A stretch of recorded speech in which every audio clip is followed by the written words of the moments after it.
Welcome to Hurrdat Sports Live.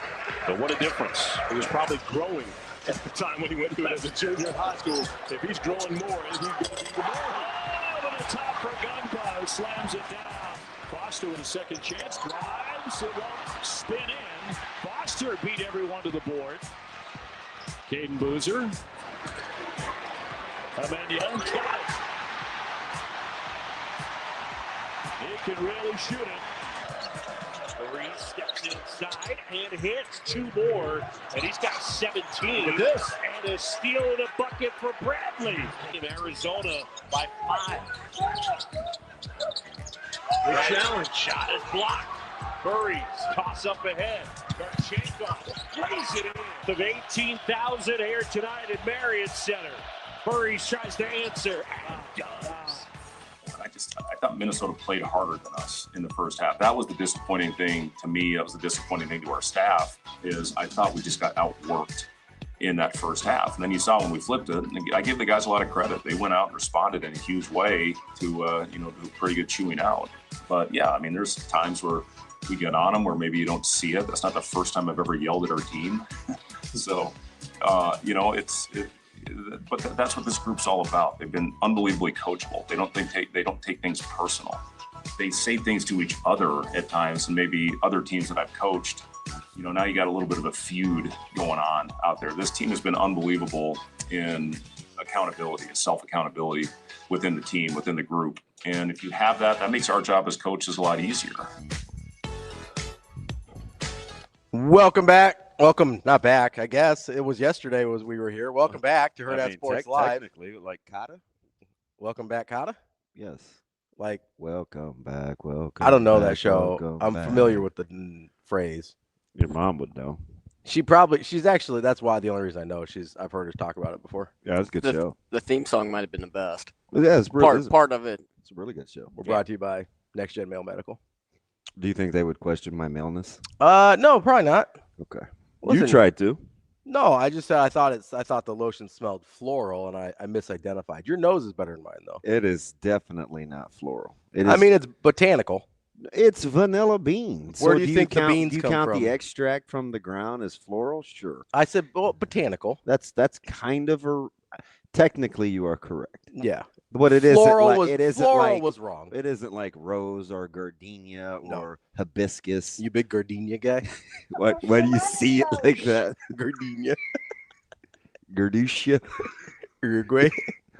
It's a country near Croatia. I'm sorry. Uruguay's not. No. It's the one the one where you're from. Gardenia? Yeah, I'm glad you weren't upset with me, so thank you. For what? For sharing, rubbing my lotion on you. No, that's fine. I gave you. Man, I couldn't it's killing. Yeah, the weather's killing my skin right now. It's rough. Yeah, it's tough out here. Plus, I right now, because there's somebody in my house that thinks it's cute to sneakily put in water softener.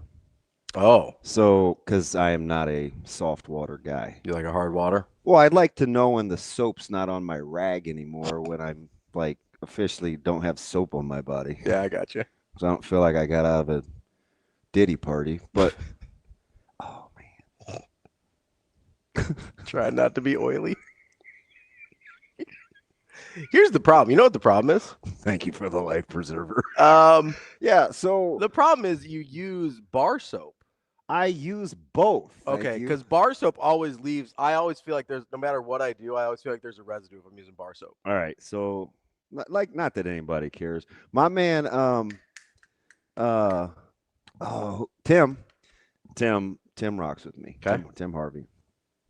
He used to listen to our show. I think he still does. He's in Kansas City now. He went from Nebraska to Colorado to KC. Yeah, softball dad, good dude. We love our KC folks out here. Big soap guy, big bath and body guy. Mm-hmm. So. He's also a guy that brushes his teeth in the shower. Ooh, I don't like that. I'm okay. I'm not gonna condemn you. It's fine. It's a personal. I don't like that much water. I don't want shower water getting in my mouth like that. Fudge, man, you under a waterfall? Just step back. Well, no, because then I get cold. I don't want to get cold.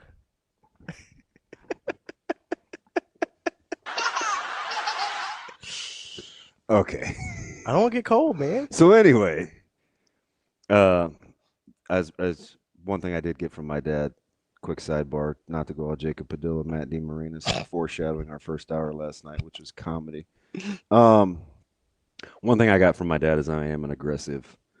Oh, you're like a big, an aggressive brusher. I'm an aggressive brusher. Like I like to see the foam and the toothpaste, and I scrub my tongue. And Zoe always makes fun of me because I like sometimes will accidentally choke myself. And every now and again when I brush my teeth and I don't, she's like, "Oh, I didn't hear you doing that again." So, oh no, she's like you saw a little bit of her personality over here. I mean, I've been around her a little bit. Yeah. So I know she's got some attitude. Anyway, with the soaps, it's very strategic. The bar soap actually has a drying component to it. That's the one that I like to wash anything above my shoulders with because I don't feel like my skin is oily or, shine. Like, the whole Nick Bob Brothers wash rag, not wanting to look sweaty kind of deal. Yeah, I got you. Okay. Then you do the liquid soap. Then you can go back to the bar soap if you like. Now, if you really want to dry your skin out, use those fragrancy liquid soaps, which have a ton of alcohol in them. Oh, okay. So that's what dries my hands out.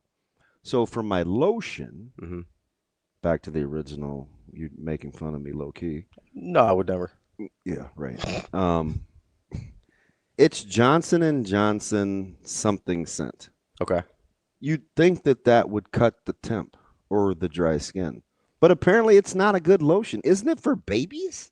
I don't know. It's not like baby scent. It's a white color. It looks like a decent lotion. What color? What? Stupid. But it doesn't. You work. would think Johnson & Johnson as like a medical company would be a higher grade. So lotion. super fast forward. I don't really want to use the Bath and Body Vanilla Bean because it is counterproductive to actually moisturizing my skin. Yeah, it is going. It's good. More fragrant. Long-term. Yeah. But that's how desperate I was. But in the meantime, you gotta. Yo, did you see my hands? I pulled them out of my pocket. It looked like I was making pie crust. I like pie crust. Pie crust is good. Yeah, I was looking for some sauce for Zoe's spaghetti the other day. I did not know that you could buy ready or like super quick dough for pizza. Oh yeah, it's boxed. Yeah, that's a thing. Last couple of years, people started doing that. I think that's crazy. Or I've started seeing it more, at least. Yeah, not that I grocery shop a lot, but every once in a while you see it around. Yeah, I was learning something new every day. Well, you're not making pizza, are you? Just saw it?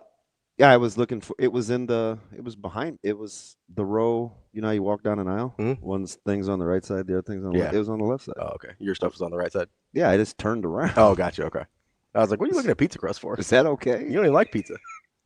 So I am gonna make a chicken crust pizza again. Oh yeah. I'm like 0 for 4.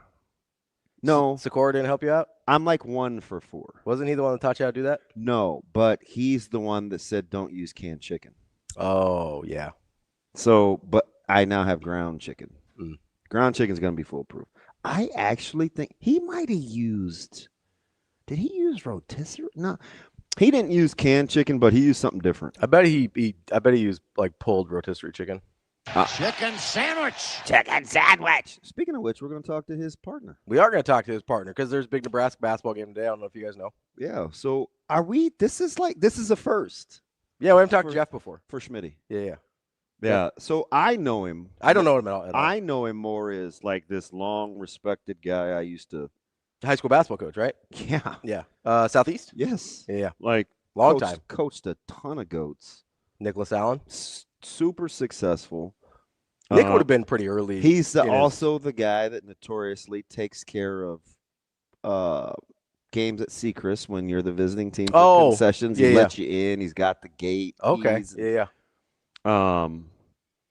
And so like this is I'm curious to get his thoughts on talk about baptism by fire. It's not like doing your first radio broadcast in West Lafayette in the middle of the season. Who'd that happen to? But Well, I had a pro though. I mean, Sharpie. No, I know. Hashtag bail me out. But Yeah.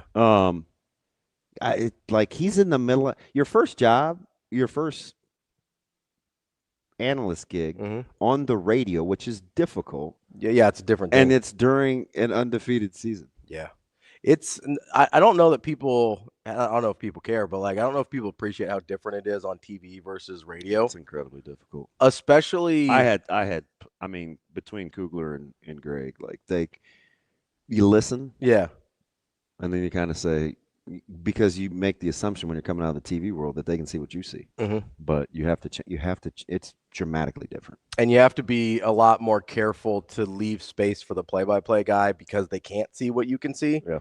And it's a whole different thing. That's why Kugler, not to blow too much smoke for him this morning, but like that's part of the reason Kugler's so impressive is his ability to like switch back and forth. Yeah. So seamlessly between all his jokes and snark, he's a very good teacher. Yeah.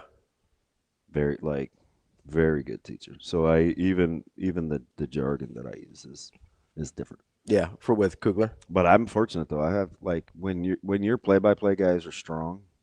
Oh, it makes it. It's really easy. Yeah. So, I always know what's going on with Kyle because, I mean, hey, first and 10 from the 32, moving right to left.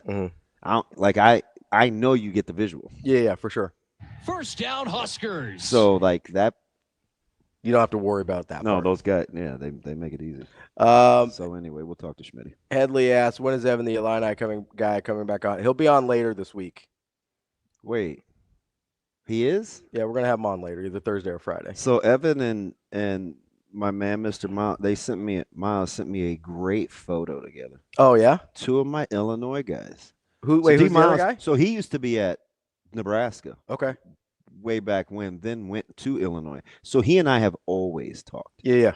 And I'm like, hey, I think like he helped me out a lot with the Butkus deal. I mean, Evan did too, but I wanted to see him here. I'll show you the picture of those 2 yahoos together. But they're both Illinois guys apparently they're on campus. I don't know how they saw each other. Evan's on campus all the time. Well, I get it. Is he still doing the whole? Is he helping wrestling? Yeah, I want to ask him about Lucas Bird. He's the chaplain for wrestling, and then he also his main job is like a college student minister. Yeah. So he's on campus for that reason all the time. So he's like #nice guy. He's not just. No, he's good. He's a good dude. You were asking me about guys I save in my phone. I have a guy named South Park Kenny. I got him from Megan Verzo. He is very good with household items. South Park Kenny. So I didn't know his last name, so I call him South Park Kenny. Where's that picture that he sent me with Evan? But yeah, huge game tonight. Are you offended? I'm not offended. By the line? Yeah. I'm not offended. I do think it's heavy. Oh, there you go. Dude, Evan knows everybody. Yeah, so I don't know where he saw Daryl, but he just is always around. Yeah. That's what he does. Guess who I ran into here in Champaign? That's your guy? Yeah, that's what D said. So anyway, he used to work at Nebraska. I would say I think Evan told me that there was a guy there that used to work at Nebraska. I didn't know him though. Yeah. I'm not as connected as you are. I'm not either. You should have heard me tell my therapist I'd like to be unconnected. I'd like to disconnect, unplug. He goes, what's that? He goes, you have to understand the difference between unhealthy isolation and wanting to keep to yourself. I said, yeah, when I figure that out, I'll be a lot better. Still working on that one. It's not just holding up and ignoring everybody. My 32 padlocks on the door. No, it's fine. I'll figure it out. It's all right. I got the garage code. You really bother? You really? I know. You really go radio silent on me. I'm just gonna start coming in. Yeah. So that's fine. Do you know I was today years old when I figured out my porch light is motion detection on the back deck? I'm like, why won't this thing shut off? I know. How long you live there? No, I'm past that. I don't know, 3 years maybe. It's been a minute. Yeah, whatever. I've never been outside in the dark so much with the dogs. Stupid dog. Although she's a G, she is far from stupid. I was gonna say she seemed like she was picking it up. Yeah, I have to be like Juvenile and back this thing up. She is, Channel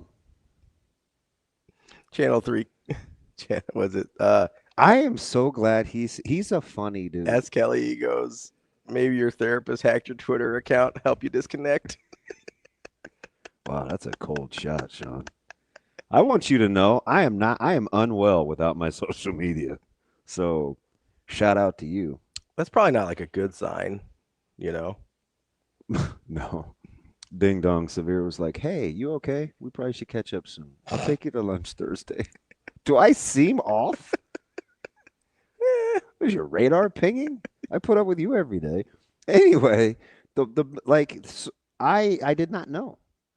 That the motion detector? Yeah, because I don't go out in the dark. You just let the dogs out there run, do their thing. You don't have to worry about it. They're G's. Yeah. Now I told you she's a closet pooper, so you have to watch. You gotta find it. Yeah, my flashlight is. I need to get an adult flashlight. Yeah, get a real flashlight. Okay, do you have one? Yeah. And if you do, where is it located? I've got one right by the door for the dogs. I've got one right next to my bedstand in case we lose power, and I've got one in the basement. I stand corrected. Yeah, when your flashlight's the size of your thumb, it's probably not a real flashlight. No, I got one of those I got like a 3-pack at Costco of like the LED, like super bright ones, and then I've got a mag light. You have an LED? I think it's trying to light up the neighborhood. Oh, yeah. Shane, do you have a flashlight? Yeah, I got like 3 or 4. Couple mags. I got a mag light in case I need to hit anybody with it. Yep. You worried about your power going out? I'm not going to ask it. Oh, it goes out all the time. Oh. It went out like a week ago. About a week ago. Well, that's not good. Yeah, that's not ideal. No. So you got to have one by the bed, one, one in the living room, whatever. I have a feeling I'd find 6 good ones in Zoe's room somewhere. She's hoards all the good ones. There's a yellow one that I can envision in my head that I know is semi-adult. You just haven't seen it. And I have no idea, but it's probably somewhere around. I mean, that's one of the, I would argue lots of good things about not having kids. If you just live with one other person, you only have one person to ask where something is. Yeah, that's Bernie Mac. Hey, what'd you do with that? Yeah, he said if something broke, I know who the heck did it. Yeah. That's a Bernie Mac skit. There's only a couple people left. Yeah. Although I'll blame stuff on the dogs every once in a while. I have a question I was chomping at the bit to ask. Yeah, what do we got?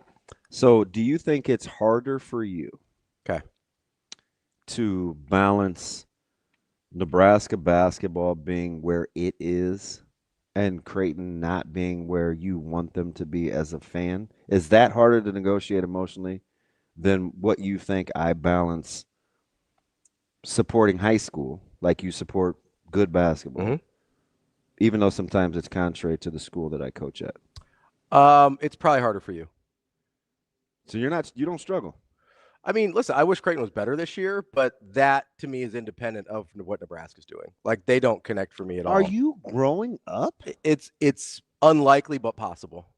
Well, good for you. It doesn't honestly, I'm incredibly happy for Nebraska basketball, legitimately. Yeah. And it's been a ton of fun to watch. That's always been my complaint, as you know. Yeah, it just hasn't been good to watch. Good ball. And it's in the state, and so there's doing this job or wanting to do this job before I actually had this job. You feel like you have to watch even when it's not good. I have a question. Yeah, go ahead. Is SkyMax messing with me? A Streamlight pen. Those are real? I don't know, but he usually doesn't mess with us. He usually tells us the truth. Oh, yeah, he's actually responsible. Yeah. I have one more question before the Nebraska basketball. Go ahead. So I saw a strip loin yesterday. Oh, okay, yeah. Huge. You know, I like to buy the whole ones and then cut them up. Mm-hmm. It was $118. How many did you get? How many, I haven't done anything yet. Okay. So technically, if I cooked for you, is that taking you out to eat? Well, I mean, it's me taking you out to eat. Because you didn't put contingencies that if I won the bet, you have to go with me. No. Until in the middle of accruing money. I was mostly kidding. I think you should have bought the strip loin and let me vacuum seal up the pieces. But I didn't. My hands were full, so I didn't want to be like, hey, get this for me. It's under the window. It's $118. So I left it in the store. I mean, I'll pay you out however you want me to. It's big. Yeah. Do you know what I could do with that? But I don't feed enough people at a time. Yeah, so you kind of stay small with the number, unless you're having like a get together. Yeah, and there's no real holidays coming up. Yeah, I'm sure I'll be. I was mostly kidding about going with you, unless you wanted me. You just want to. Unless you wanted me to. Yeah. Well, I like your family. No, he's a terror. Yeah, I like Micah. I like you. I like Jay. I like Zoe. Caleb and Meyer out. Well, they're out of the house, so I didn't know. Good point. I didn't know if they were going to be with us. Like if Caleb and Maya want to come, like I'm in. Let's do it. You know I love Caleb. I don't know Maya as well. He still has a very his palate is growing, but he's still a fettuccine buffalo chicken chicken strips guy. I mean, he's in college. Is that like the 3 faves of basic eaters? Anything buffalo chicken. I hate buffalo chicken, but that's do you? It's really sketch. So I really do not like anything that even gives me a hint of vinegar. And all buffalo sauce is vinegar based. Boy, that's a deep one. So it's not the first thing I think of. It makes me irrationally angry. So Marquise Siegel is coming into town, and the first thing that he asks for is buffalo chicken dip. Really? Because dude, people that love buffalo go hard. Yeah, he's like, Benny, we gotta have. I'm like, of all the things. Yeah. He's like, you still doing those ribs? I'd hang out with Siegel too, because he's a Niner and an Omaha guy. Do you know what he weighs right now? Oh, he's got to be big. No. No? No. What's he at? 194. Good Lord. Playing in the league. Good. He said he had a hard time staying at 200 for the Niners. I was going to say, you just have too much hard time just keeping the weight on. But I'm like, not to two, because I asked him about Stout. Mm-hmm. Like, how big is Stout? Like, he brings drama. Yeah. I was like, oh, man, that's my boy. But he said he's smaller than he is. He said he's like 5'9". No, I like Marquise. Yeah, he's a great tackler. Yeah. He's a guy, if low-key, like the defense with all the injuries and stuff, without guys like him back there, like they wouldn't have been able to keep it together. And the cool thing is all those high school guys, they're still boys. That's awesome. They are all still boys. No, but anyway, Nebraska Creighton balance. I'm sorry. No, this is exactly what Dean Marinas and Jacob were talking about. A little bit, but that's okay. No tennis references yet, though. So not yet. We're on our way. Thank you, sir. Jesus. You're lucky T ended. Although I do have a bone to pick with Chris Fowler about his broadcast yesterday, but we'll get to that later. I think prep is a thing. Well, not just that, but he made a comment about Zverev that I got to – anyway. Nebraska basketball, I'm genuinely happy for them. Like, were you cheering for D. Manure today? No. I know that's not his name, but you're a big Alcaraz guy. Yeah, I love Alcaraz. That's my guy. D. Manure. Although D. Manure is really good. Yeah. Like, I like watching. He ran into a buzzsaw. He did, and he was playing great. Good morning, BG. But see what I do now? I said B Jizzle yesterday, and you're like, so I'm just gonna go with BG. Yeah, BG is better there. A lot of people are Izzles. That's fine. That one. The front letters don't work out as well. I like the BGs. They're cool. You big Barry Gibbs guy. Hey, I believe you. You don't even need to be. That sounds exactly like something you'd say. Yeah, it's my wheelhouse. Yeah, of course. Big Barry guy, huh? Yeah, Barry, Maurice, Andy. But no, I am. My God, I'm genuinely very happy for Nebraska basketball. Did you carry a comb in your pocket too? Feather your hair? No. Oh, it's for the beard. You gotta keep. That's for the '80s.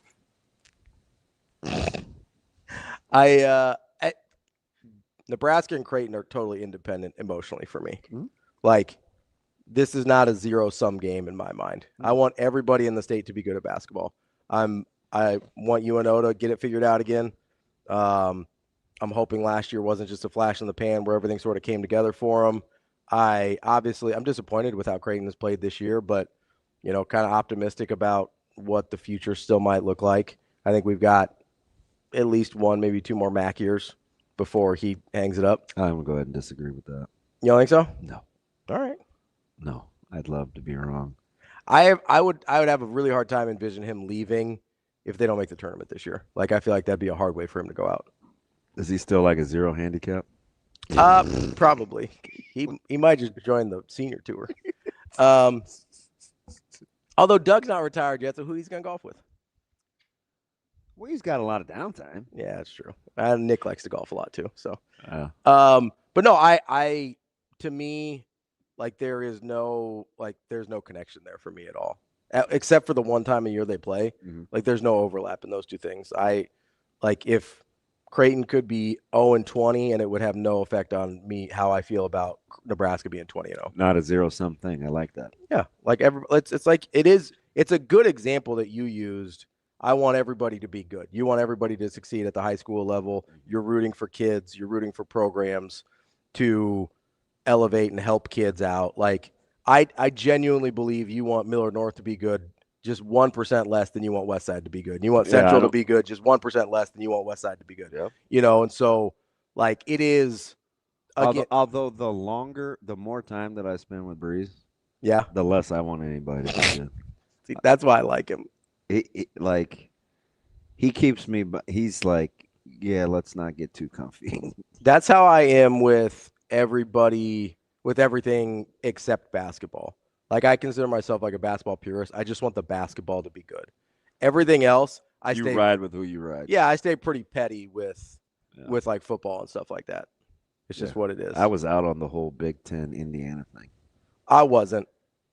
Out. Listen, I didn't, given my choices, like I'm riding with Indiana.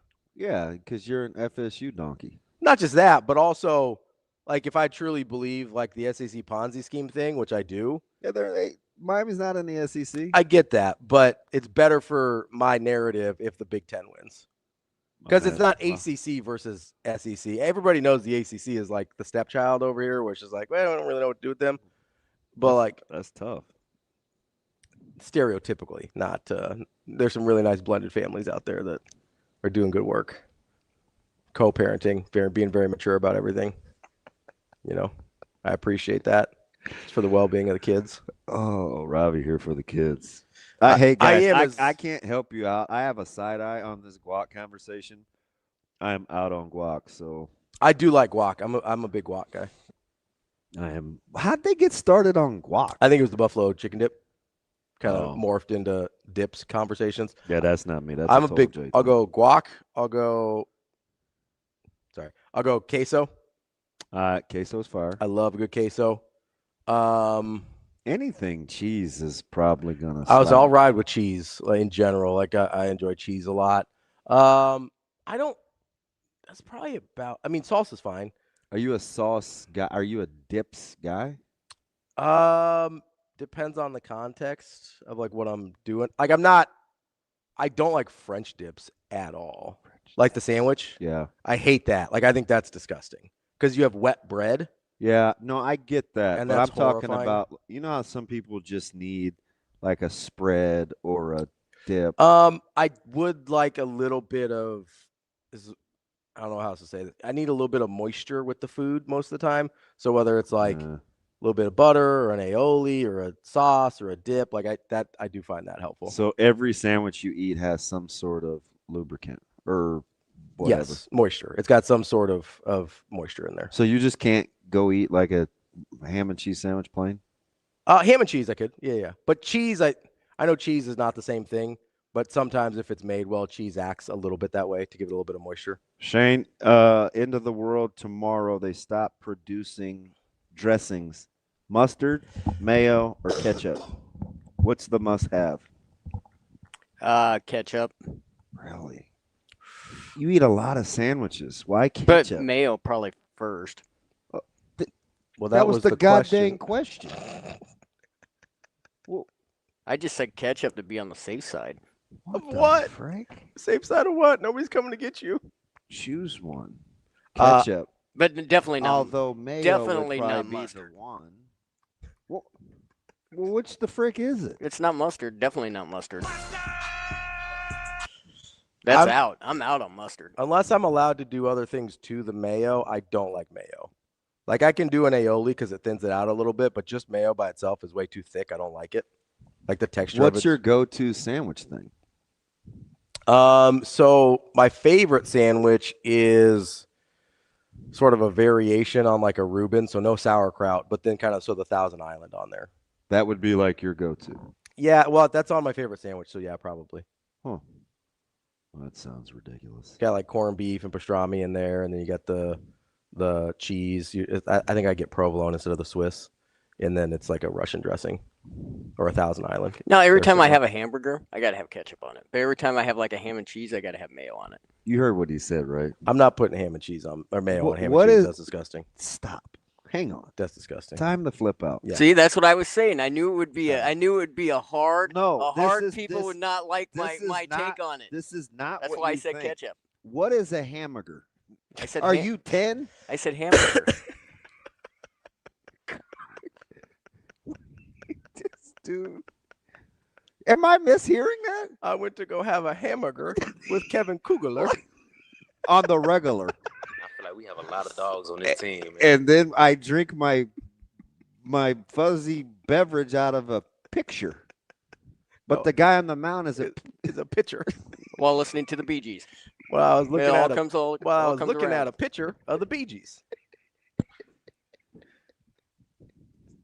Yeah, do you call it Paschetti too? This dude can I get some hamburger with my Paschetti and meatballs? Hey, I do have one Pastrami. question though. You have to answer it as fast as you can. Oh, jeez. Ready? Yeah. What do you got? What's the building that has all the books in it? There used to be one on 90th and Dodge. Library. Okay.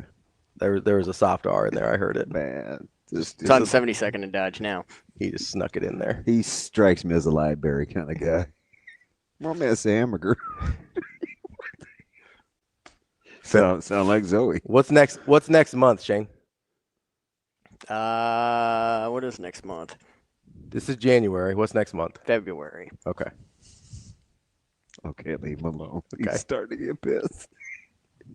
By the way, nice pull with not letting me to use that back door. That was cute. Hey, front door's unlocked. Yeah. Such a liar. Are you excited? Are you having like chips? Speaking of, are you gonna have like I'm salsa? just here so I don't get fined. Salsa and guac tonight? No, I might. I don't know. I'm gonna be at the bar here tonight. Why is it on on Peacock? Yes. You can't shorten it. you trying to? I saw it. Oh, I would have. You just cut me like I can't say that. Well, thank you for cutting me off then, because I totally would have said it. I feel like it's awkward if you just call it that. Wait. It's a little weird. All right, learn something new every day. It's on Peacock. How do you sandwich? He probably would say that too. This dude said hamburger. Got the sandwiches. No, I'm gonna be out here at the bar tonight. I might go like a queso tonight. Like a chips and queso as a little starter. Do you think people will be having watch parties for Nebraska basketball? I mean, we are right here. Have a little watch party at the bar. I don't know. I'm the last to know everything that happens with this workplace. Yeah, we're doing a little I only watch get party. the hard stuff. Like what? I don't know. Bagging impossible interviews and doing commercials and demos last minute. Speaking of which, but I do appreciate people protecting. We got to do some voiceovers later too. My solitude. They only asked me to do the hard stuff. That's true. That's just when we really need you. Yeah, we tap in. Which don't let me fool you. I appreciate that. Yeah, we try not to ask you for every little thing. You got a lot going on. But sometimes this is the complexity of dealing with a prima donna like myself. Sometimes I want to be needed, but I don't. But I want the ability to say no. I'm gonna tell you no, probably, but I do want you to ask me. I'll be honest, that should come up next week in therapy. Wow. Just be like, Doc, what's that about? Can you help me here? I don't want to be there, but I do want them to want me to be there. Okay. See? 1, 10. I get it. I do. I understand it. Well, you're doing too much. I understand the sentiment. I'm that way sometimes. There's a lot of times there's like stuff I don't want to go to, but I do like I'd like to be invited. Yeah, so I have no idea that there's a watch party. Yeah, we're doing a little watch party. We'll do a little. I recorded a interview with Sauter last night. He's in. Well, I don't know if he's there yet, but he will be in Ann Arbor. Avery, I am plugging the party tonight. Chill. She's in the chat. I'll be like, plug the party tonight, Ravi. I have never seen anybody be mean to Avery. Avery and I talk a lot. We're cool. Isn't that weird? No, she's very, very hard to be mean to. She's very kind. That's a first. Oh no, she understands. Yeah, chill. I'm doing it real time. Relax. It's good to know you're a Richard to everybody. It's true. It's not you specific. This is who I am. Shane's like got that right. I told you. No, it's how many watch parties are there tonight? I don't know. Because we're already pee-pee tucking. So. I only know about this one. There will be no pee-pee tucking here. Well, I mean, what you do in your own times, whatever. Not my deal.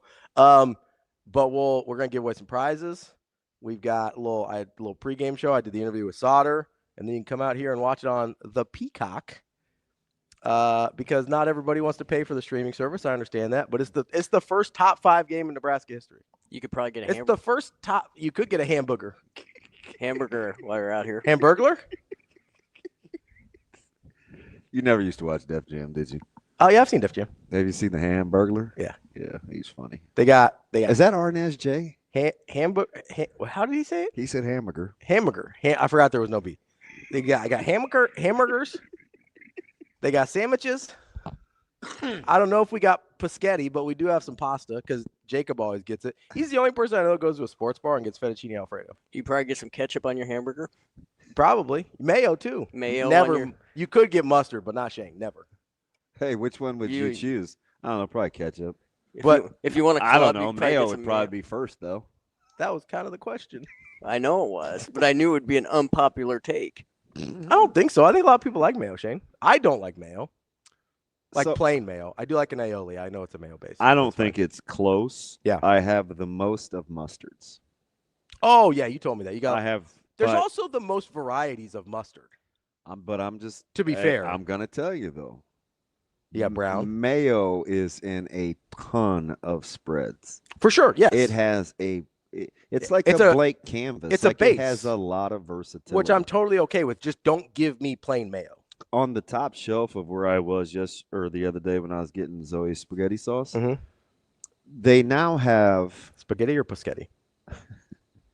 Did it have hamburger in it? They now have like buffalo pizza sauce. They do a lot. They have all these. They have like avocado mayo and all sorts of stuff. It's weird. Like mayo has a ton of versatility. It does.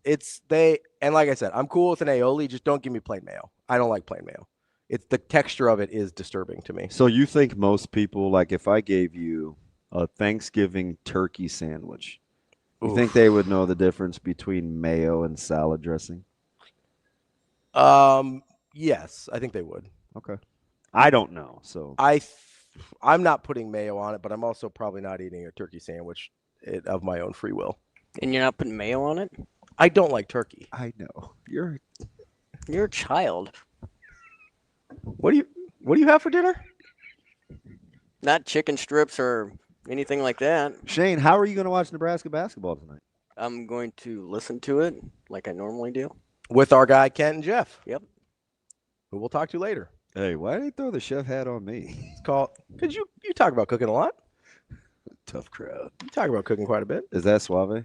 Yeah, 100%. Hey, did you see him holding the microphone to Logan Jones? That was hilarious. He looked good though. He had the suit on. No, he was sharp. He just looked like he was 11. Well, yeah. So can he stand on a phone book? My grandma used to drive on a phone book. She Listen, used to sit on one. No, this isn't a joke. I used to do Big Red Zone with Thor Trip. This is how long I've been doing it. Yeah. This dude, after like 7 weeks, was like, hey, this is going to sound awkward, but I have this thing you can stand on. Do you mind? It's like an Apple box. I was like, wow. I know what Shane feels like sitting on a phone book. Yeah, my grandma legit used to drive on a phone book. She used to sit on it. And Shane, I was when you get your hair cut, do they put you in a booster seat? No, they just raised the seat up. I mean, they got hydraulic lifts and all that kind of stuff. He was like holding the microphone up. I was like, oh, that's cute. But I can't say that with Rico because he's older than I think. That's okay. You can say whatever you want to Rico. It's fine. I just was like, okay. Speaking of that, so there was a photo that went out yesterday of Jeep Wade with an offensive lineman. Yeah. And Jeep Wade is recruiting his ass off, which is terrific. That's what we want him to do. I have got good Jeep old Wade Jeep up there. Jeep Wade here today. So I saw the picture and I go, Dang, is that often Kobe has a potty mouth. Jeez. Yeah, I think that was unnecessary. No, Kobe's have you not watched him the last year? Dude is a walking expletive. He comes in hot. Don't he? It's game day. You know he's wired. Oh yeah, got to. Kobe, you having a watch party at the house? But Jeep's I know he ain't serving guacamole. or mayo, apparently. No, but I see this picture and I go offensive line. I was like, oh, he doesn't look that big. And then I kind of looked at the picture closer and I was like, oh no, that's a full grown man he's standing next to that he's looking like a child. He is. They're out recruiting. I mean, they went from coaches convention to. They got a. I don't know how much you care about crystal balls, but they got a crystal ball and a D lineman. Yeah, Bearmont. Yeah. Yeah. Which that's a pretty good one. Way good. Yeah, yeah. That'd be a good get late in the class. Way good. That's Manning. That's a Roy Manning influence. He's a guy that he's got a good recruiting reputation too, doesn't he? I think he is again, I told you this was early. Mm-hmm. And I'm only, I don't know, what's 4 times 60? I'm only 4 hours into really talking. It's like only 4 hours of real talk time. Mm-hmm. To Manning? Yeah. Okay. But he seems sharp. Apparently Satterfield was at Joe Good's high school. Yeah, second recruit. Yeah, I mean, there's a reason Ahmad Hudson might come here. Yeah. Every time somebody's like, oh, we got to get rid of Sat. And I was like, do you want Ahmad Hudson or not? Hey. Because I would like Ahmad Hudson. That dude can recruit. For basketball and football purposes. Yeah. You think Luke Lindemeyer turned into a good tight end just by accident? Hey, Kobe said, let's not skip over the fact that Jeep had on slacks and cowboy boots. Hey, that's Jeep. I don't know how much Jeep gives a bleep, you know? Very, very few. He seems – toot, hey, Jeep. There's a lot toot, of like toot, hey, Jeep. I don't know what we're doing right now. Having a moment. Okay. There's a lot of offensive line people, coaches, like former offensive linemen. I'm just like, yeah, they don't give a what. Hey, I'm beginning to think I need a different name for 42-45. Carroll is not a Carroll. Carroll seems more like a Carl. Oh. My man said, sorry if it's a woman still, but he said stays home. That is a dude term. Who are you logging in under, Carroll? I like Carroll. Me too. People stay hating on SAS development. Get out of here with that. Preach, Carroll. Could be a significant other's account. I'm sorry, what's the word?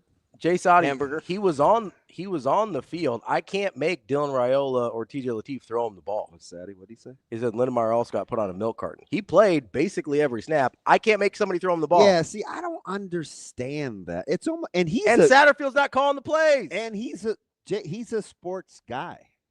Like he knows how this goes, but when it fits the narrative, like you can't tell the guy who to throw the ball to.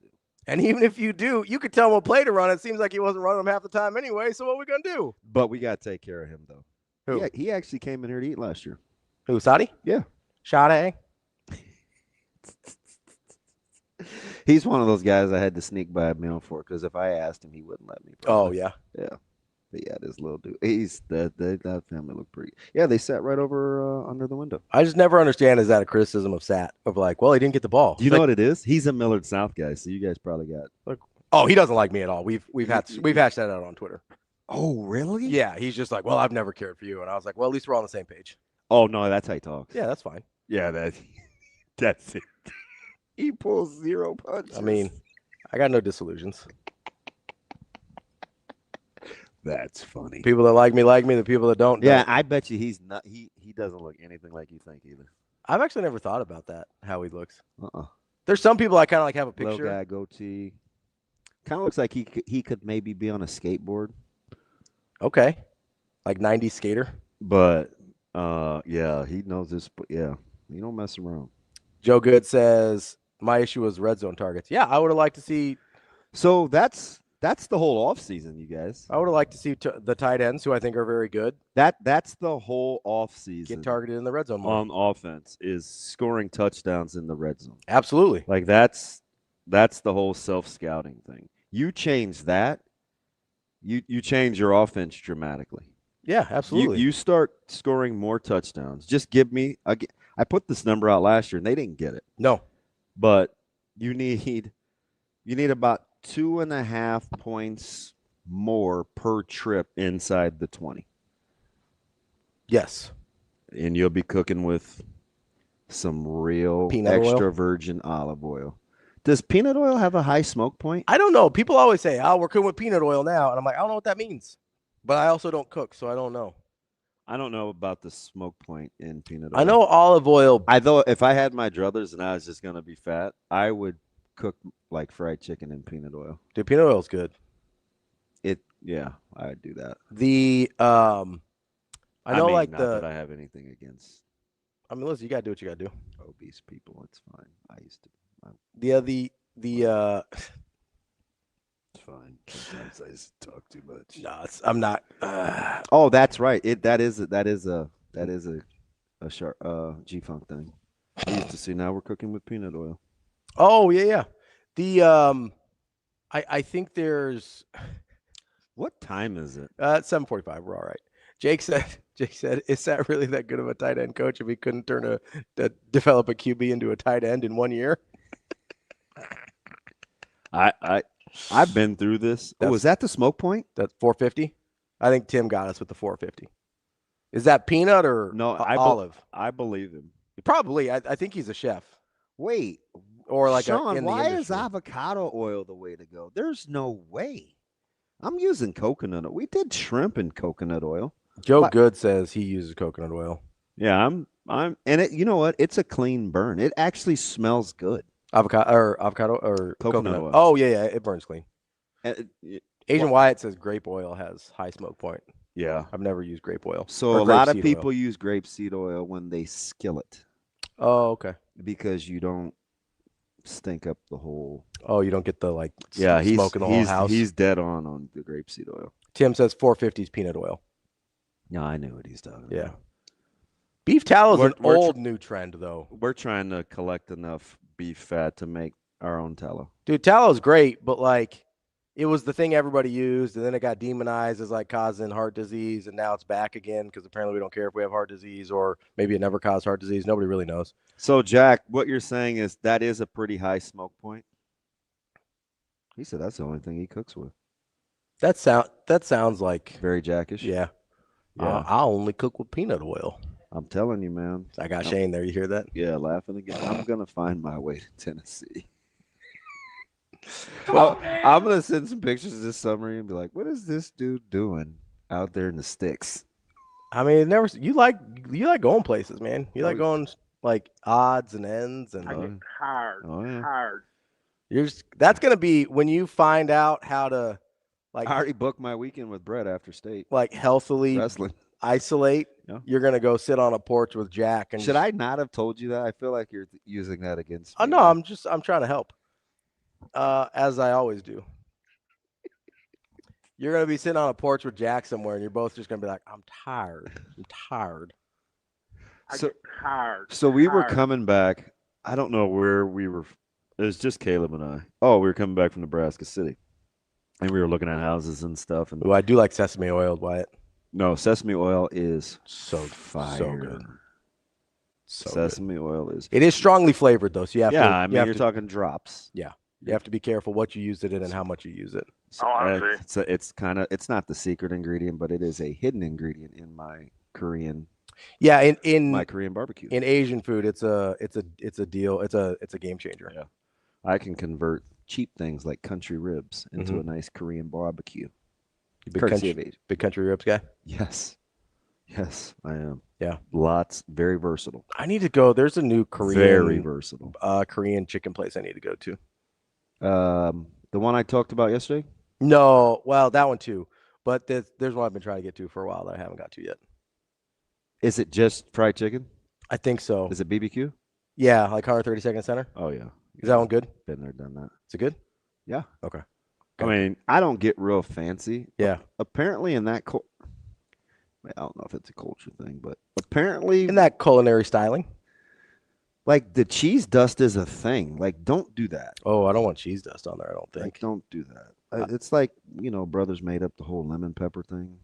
I'm not a lemon pepper guy either. I don't get that either, but I mean, whatever. You know what's funny? So I don't know why I thought of this. So my mom was doing. She does the mini. Wait, and their pretend bit last night in the group text, was there a food segment? Oh yeah. Was that DeMarine? It was shrimp scampi though. God, he's freaking nailing it. So I was helping my mom. She does the mini crossword puzzles on the New York Times Games app or whatever. Of course she does. And so I was helping her, and she's like, "This city." One of the clues she didn't know was this city is known for its lemon pepper wings, and I was like, Atlanta. Yeah, you and she's like, "Why do you know that?" And I was like, "Because you follow the NBA." That's exactly. Who was the guy? Who was the guy that got? Was it? They got in trouble going back to the bubble because he went to Magic City to get, and he's like, it was just for lemon pepper wings, and they're like, I know that sounds like made up because it's a strip club, but legit, they got the best lemon pepper wings in the city. Yeah, it wasn't Lou Williams. That's what I thought it was, but was it Lou Williams? I thought it might have been Lou Williams. That's the name I thought of. It's weird that we both thought of him if that's not it. Lou Williams, Jamal Crawford. I was gonna say one of those guys, but I don't.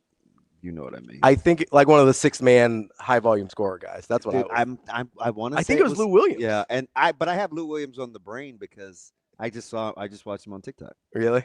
Yeah. Which, by the way, you get on me about TikTok. What'd I do? Being on at weird hours. Oh yeah. Did you see what time Sasha's text came? Yeah. Yeah, I'm on TikTok. She knew you were up. It was a group text. It wasn't just me. Yeah, it's fine. I was like, it's 5:00. Why are you just? Were you just here with the phones again? I think she was here late last night. Or did she put that thing on a timer? She does that sometimes. She'll schedule stuff because she'll think to send something at an hour. She's like, I don't want to do that. And then she'll schedule it. So then I had my phone. So I'm talking to MK about Sam's interview yesterday, which apparently blew everybody away. Rico says they call him Lemon Pepper Lou. Yeah, it is Lou Williams. Okay. Yeah. All right. That's the name that immediately popped in my head. So if here's two and it wasn't him, that'd be weird. Yeah, Lou Williams was telling a story of why he used to hate Stephen A. Smith because he said when he was drafted, Stephen A. Smith said the Sixers wasted a jersey. He said he never forgot that. Like he stayed petty with it. Yeah, I can appreciate that. But then he said it took him X amount of years to finally run into Stephen A. And then like they hashed it out and Stephen A. apologized. So he's like, all right, I'll rock with you. Yeah, I mean, at a certain point, if you get the apology, what else are you going to do? I mean, you can stay mad forever if you want to, but you seem like the latter. Is an apology good for you? Most of the time, if I think they mean it. Huh. Like, I don't know. I feel like my BS detector is pretty high.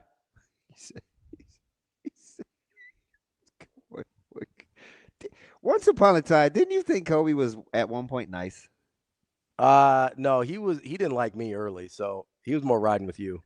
Now he kind of flips back and forth a little bit, but still mostly rides with you. Yeah.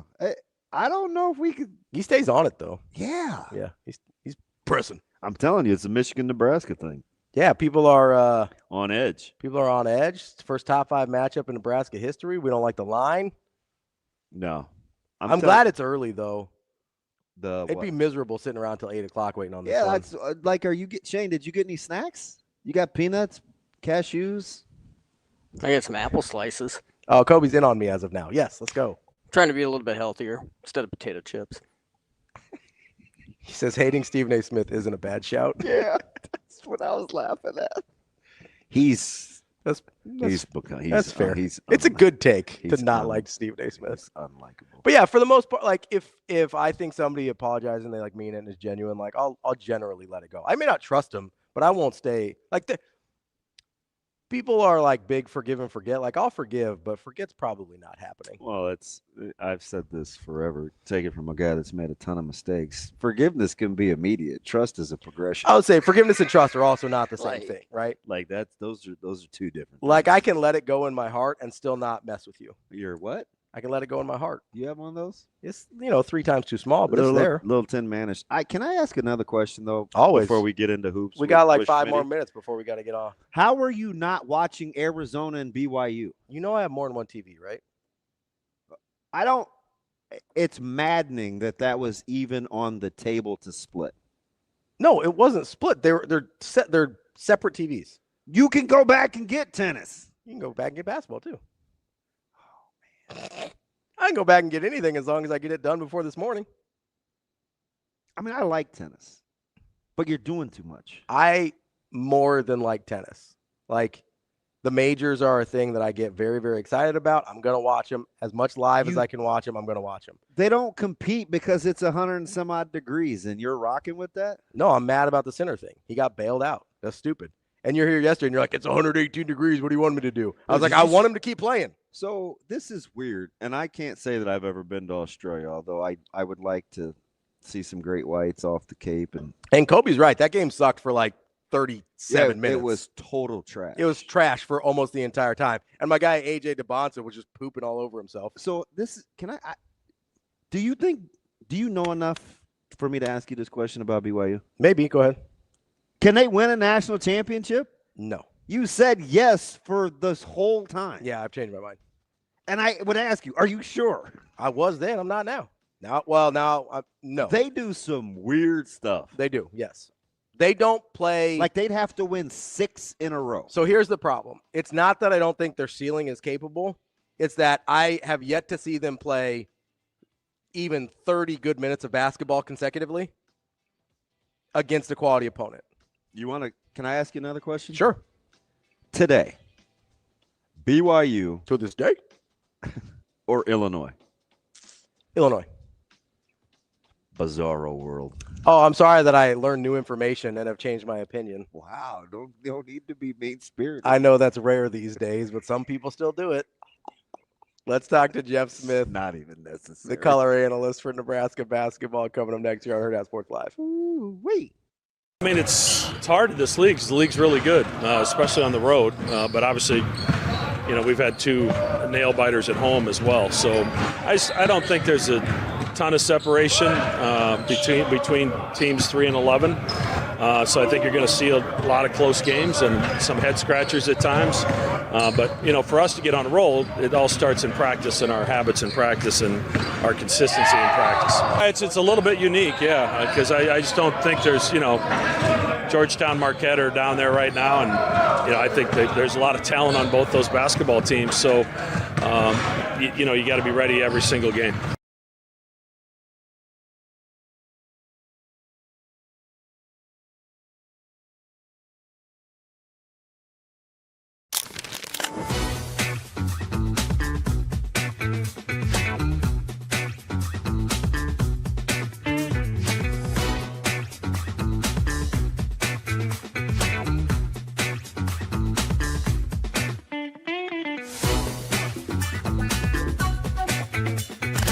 Yeah, we got punched in the mouth on Friday, and I just felt like all our guys went out there with a chip on their shoulder, ready to fight, and we came up short, but we learned a lot from this duel. We got a lot out of it, and I'm really proud of how everybody went out and fought. I'm just super grateful that the fans that they're here, right? And in those moments, they definitely play a factor. I mean, you hear the stage going up and down, but it's electric. And I mean, at any point in the match when you're going for a score or they're about to score on you and you might get out or something, you feel the fans, and I'm just grateful that they're here, and thank you to them. Yeah, Manning was kind of preaching it to us. This is semifinals and finals at Big Tens and Nationals. That's what this weekend feels like, like this is the competition. We wrestled the number 4 team in the country, then the number 2 team in the country. So I think the biggest thing is just preparing our minds, right? I think it's easy, especially against Iowa, to get caught up in the moment. Things don't go our way. We start falling behind. Put your heads down, right? We really care about each other as a team. So when you see your friend perform poorly, it's hard to not let that weigh on you. But I think tonight we did a really good job. Again, just showing that resilience, hardening our minds, hardening our bodies, and preparing for our fight, right? We care about each other, but at the end of the day, it's an individual sport, and you got to own your minutes, got to own your match. So I thought we did a really good job doing that, and I hope that builds into March really well.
Welcome to Hurrdat Sports Live. Yeah, again, it's going to take a very disciplined approach. I know it's going to be rocking in the Chrysler Center tomorrow, and we've done a pretty darn solid job to this point of fighting adversity, facing adversity on the road, and finding a way to compete, I guess, at a high level. And we've had stretches where it hasn't looked very good. Obviously, Indiana, you're down 16 at the first media. The other night against Minnesota, I just didn't like our spirit in that first half. And that being said, we found a way. We found a way to regroup. We found a way to continue to go.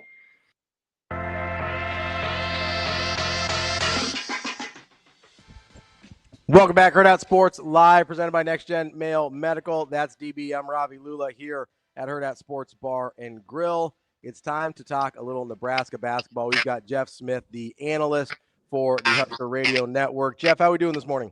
Great, fellas. How are you guys? Coach, how are we doing, man? It's like that's a sharp-looking quarter zip. I like that. Yeah. Thank you. Team quarter. You know, you get a few perks doing this. You know. Hey, I'm still waiting. How'd you get in good so fast? Well, Pat, the equipment guy's a Southeast grad, so I was in right away. Oh, I see how it is. I see how it is. This is so much fun for me, Coach, just because. I mean, listen, I was around early in your Danny Nee days, obviously. My nephew and has a dad by the name of Derek Chandler. I affectionately dubbed you Schmitty, just right. because that's what the guys always call you. Yeah. But I got to tell you, I've told this story twice since I've been back from Vegas. So I'm in the hallway. We're at the W. It's about 6:30. I'm waiting for a lift to go eat. And I hear this voice. It's like, hey, DB. And I look and I see this gentleman and his wife coming towards me. And he said, hey, you still doing this media bleep? I knew that's what you were going to do, man. How you been? So I get a little closer, Coach. It is one Carl Hayes. Oh, Sco. Exactly. And it's so cool, Coach, because unlike some of these other sports where we still kind of gatekeep and we have this revisionist history, he was all in on cheering for Nebraska basketball. Like no strings attached, no we used to do this or it's not like this or back in the day. Yeah. This was like a genuine fan. I had to tell you. Yeah, I got to see him a couple of years ago when we brought that team back, and I hadn't seen him since '95, you know, and man, that was so fun. What a great story he is too, coming from where he came from, and now he's running trucking companies, and his son's in athletics, and man, it was fun to catch up with him. And geez, you think about him too, 6'9", skilled, and he was a good one. But mentally, he had a long ways to go, and he caught up quick, and he was a really good player. You guys used to just scour that Chicago. I mean, would you like to go back and start recruiting again? Given how you guys, I felt like we're a little ahead of your time with Lincoln and Nebraska. Yeah, I think we were. We did hit Coach Mitchum and Coach Bargan hit Chicago hard, and I think they knew the market was there for basketball. And I think Minnesota and Wisconsin are always areas that you can go get bigs too, and then they don't mind the cold weather, right? So, but Chicago is it's a quick flight, and you got great players there, and yeah, it was a good area for us. Coach, let's kind of get on to your role this season. I haven't heard anybody say this yet. It's possible you might be the reason they're 20-0. You haven't, as far as I know, you haven't called a loss yet. Like, I'm wondering here, like, are you the secret sauce? Oh no, I'm just along for the ride. We were sitting at dinner last night, and Coach Pat Monahan was sitting at our table, and he's undefeated too. So I said, I think you get a lot more credit than I do. I just happened to join in the right year, that's for sure. Coach, we're like kind of kindred spirits, right? It's we did this. We got here with the network in an unconventional fashion. I almost had to. I remember asking Greg one time. It was my first or second broadcast, and I said, "Hey, is it okay to kind of be a fan, right?" And kind of got his blessing. He gave me a high five. He's like, yeah, cheer your brains out. I'm working with a total pro now, and Kyle, who's really good-natured and a pro's pro.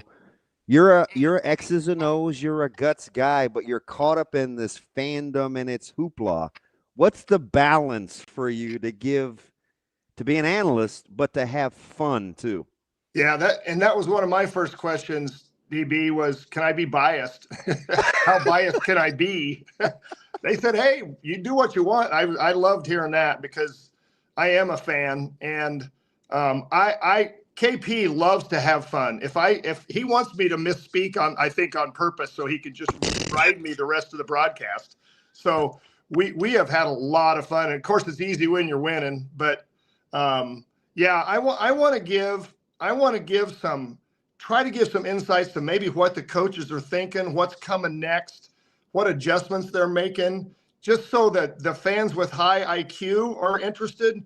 Yeah. But then I also want to make it fun and simple and so they know what's going on and they can kind of see it maybe a little bit if they're not watching it and listening. So it's a fine balance, but if you don't add some personality and some fun, I don't think we're quite doing what we need to do. It's interesting. I was joking with Ravi earlier, making the transition. A total blessing. I got a chance to learn from and talk to and still pick the brains of guys like Kevin Kugler. I mentioned Kyle's professionalism working with Greg, where I had to make a transition to understand with the language that I use that they may not see what you're seeing. Right. But you have to talk as though you're painting this picture. Do you give that much thought, or does it just kind of roll with how you like to give descriptions? I think it kind of rolls, but then as I'm doing that, I'm thinking, who's understanding this? How many are understanding this? Do I need to break it down a little more? Because I have to try to keep up with you in football. It's tough with some of the stuff you talk about. I'm I'm just kind of a football fan.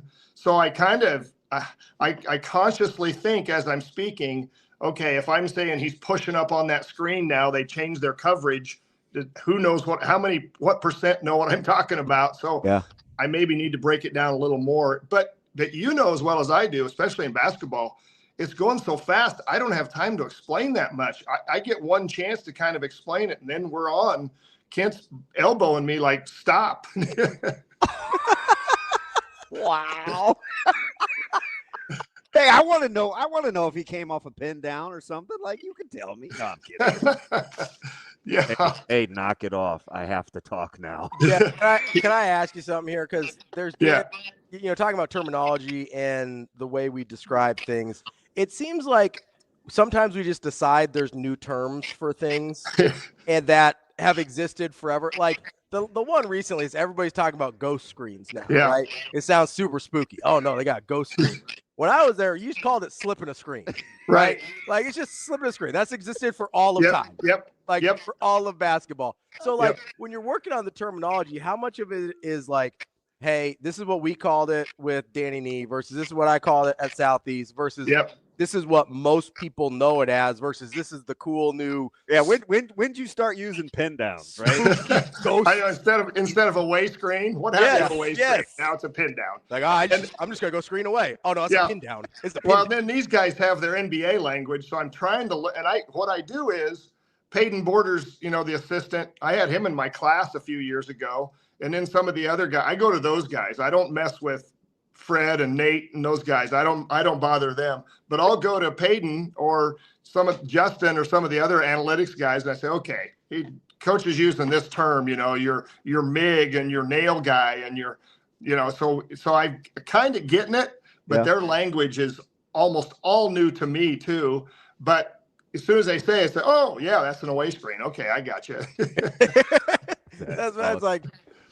It's just a slip, man. We don't have to get all spooky terms on ghost. Yeah, but now the slip is where you dive into the basket. Yeah. And the ghost is really a pick and pop. Yeah. So it's just got it. Once you get it, it's like, oh sure, yeah, that's simple, but it's the new language, and they have to. I think it must be required we change it every 3 years to change that term.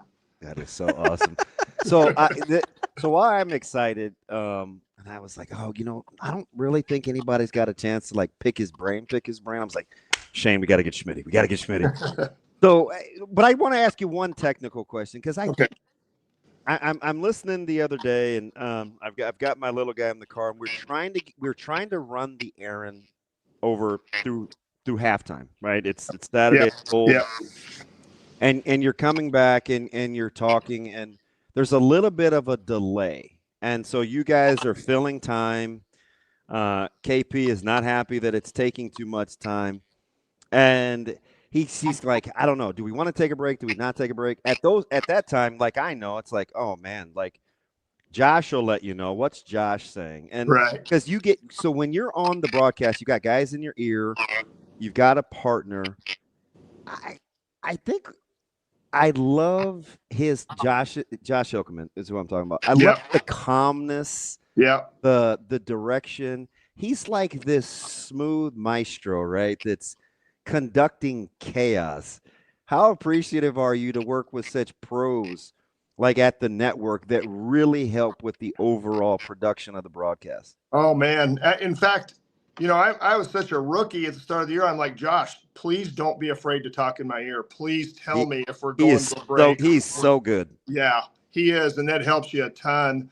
And you got to be able to multitask a little bit, as you know, but man, it's a blessing that he can be in your ear and tell you what's going to happen or what we should be doing. And especially my first couple games, like, please talk to me as much as you want. It's funny. It's like, I think I'm good with numbers, but his ability to count backwards, to foreshadow, to work a 2-minute segment, 6 segments down. And it's just like, it's definitely a skill. Oh yeah. And then we can, like, if we're talking like, who was the last guy that did this, some record, he'll look it up and have it to you in 30 seconds and you can get it on the air by the time you're back from the break. Yeah. Shout out Playfly. That's pretty sweet. Yeah, Jeff. So I want to get into this team a little bit more. Okay. You mentioned you like to talk to some of the analysts and some of the guys a little bit lower down on the food chain than Fred and Nate. I'm curious, when those guys, was it preseason? Was it some point in the season when they started to feel like, hey, we don't just think we can be pretty good. We think this team can be actually special. I think it was this summer. I'll tell you what, guys, I went to 2 practices and I'm texting my brothers. I'm texting some of my coaching buddies. And I'm like, this is different. There's depth. There's length. There is. I have always felt Fred Hoiberg at Nebraska. We've always gotten open looks. I don't care what his team was made up of. Guys were always open, in rhythm. We just didn't have enough guys to make them. This summer, I saw Sanford hardly missing in practice. At the time, Asijan was shooting really well. Jared Garcia was making shots. Oogie was making shots. Rink wasn't missing. I'm like, we got Jamarcus, unbelievable. I said, we got guys all over the floor that can shoot the ball. And this is exactly what Fred needed. It fits his system to a T, and you could see it this summer. And then Frager bursts on the scene in practice, and I'm like, okay, I want to see him do it in games still, Then in games he does the same thing. He looks just like he does in practice. And I was excited. I know they were quietly optimistic and excited. They're not going to, say too much, but you could see it. They could feel it. And I don't know if they could feel 20-0, but they could feel some good things happening. One of the reasons I think makes you so good, Schmitty, I am so appreciative of like your skill sets, because sometimes you want to know as much as you can know. And then there's sometimes it's like, ooh, do I know too much, right? With all the local flavor, the in-state guys, like, a ton. You're around the basketball landscape and you're watching these guys perform. Does it happen where you're like, in your head, you're thinking, ooh, didn't see that coming, or wow, this is unbelievable, or this development, but you're saying something completely different because your frame of reference is, your Rolodex is bigger than most of the people that you're talking to? Yeah, sometimes that happens. Like I said, you've got that voice in your head and hopefully you're not misspeaking because you're thinking so much as you're talking. I don't know if that happens to you. Oh, it used, yeah, quite a bit. But yeah, that and this team is so connected. They're I don't know what you want to call it. They're in sync so well, and they know exactly what each other are going to do. And sometimes as an analyst and as a coach, I'm even surprised on how quick their rotation is. They do these, and there's stuff. I coached for 38 years, guys, and there's stuff that Coach Lenzer and Coach Hoiberg they do defensively, again, NBA level stuff where they're doing these switches 15 feet apart where the guy doesn't even look behind him, but he knows that helper is there, that MIG guy, they call it, and they'll switch that. And I'd never seen that. So I'm learning, I'm blown away sometimes on the level that they're teaching and the cerebral power of this team, which obviously is making one of the big differences of their game. I'm going to get to the specifics here in a second with Michigan, but on the surface, what is it about this team from a coaching perspective when you're watching it happen as an analyst real time where they know and they're not afraid to get the ball to whomever has the hot hand? Like, they're very quick to see who may be the guy, right? Whether it's, right. I mean, it was Garcia 3 weeks ago. It's been Sanford. It's been, Sam in the first half against Minnesota. It's clearly been Rink. It's been Frager down the stretch. What is it about this team and their kind of that chemistry you're talking about that allows them to get it to feed the hot hand so quickly? Well, it helps when you have a coach's kid on the team that knows exactly what they want. The experience of Jamarcus and Sam and Cale Jacobson's right there with them. They have such great leadership on this team with those three guys I mentioned plus Rink. I go watch practices, and sometimes the coaches don't even have to say anything because those guys are directing on the floor when they're running through sets or they're working defensively. They're telling those guys, the new guys especially, what they should be doing. It's unbelievable. But I was blown away too when I asked Fred, this was a few weeks ago. I said, when Price, it looks like when Price gets going, you just come back and run sets for him. He goes, we have sets for Price. If he's in the right corner, left corner, right wing, left wing, top, I have a set that I can call, and the guys know we're going to run for him for wherever he ends up on the floor on the break. And I'm like, you got to be kidding me. Another one I'd never heard of. And like I said, I thought I knew a little bit about basketball, but sometimes these guys make me feel really small. But they've taught that. Coach Fred's taught that. And these, again, you can't discount in basketball or sport intelligence. And these guys have it. And I think we won a lot of early games because we're a together team and we knew our system with Jamarcus coming back and Rink coming back in and Sam being there for 4 years and Cale knowing 5 positions on the floor. And they are miles ahead. Now, some of the teams are probably starting to catch up, but we've been miles ahead of team play and execution and fundamentals as a team. And that's helping us win a lot of games. So, Jeff, as you talk about that, one of the things, and I don't want to at all fast forward past tonight or this season in general, but one of the things that I think about is what does that look like with future groups of guys, right? Because I think you're right. The connectedness and the togetherness of a team can be a superpower in today's college sports where you have so much turnover and so many one-year guys and make a stop here and then I move on to there. How sustainable, or how do you think you can get sustainability out of that model when the chemistry is at such a high level of importance? Yeah. Is this kind of what you're asking, Robbie? Is this a special year that we can't do this again a little bit, right? You think about that. You've got to recruit and retain some high school kids. Mm-hmm.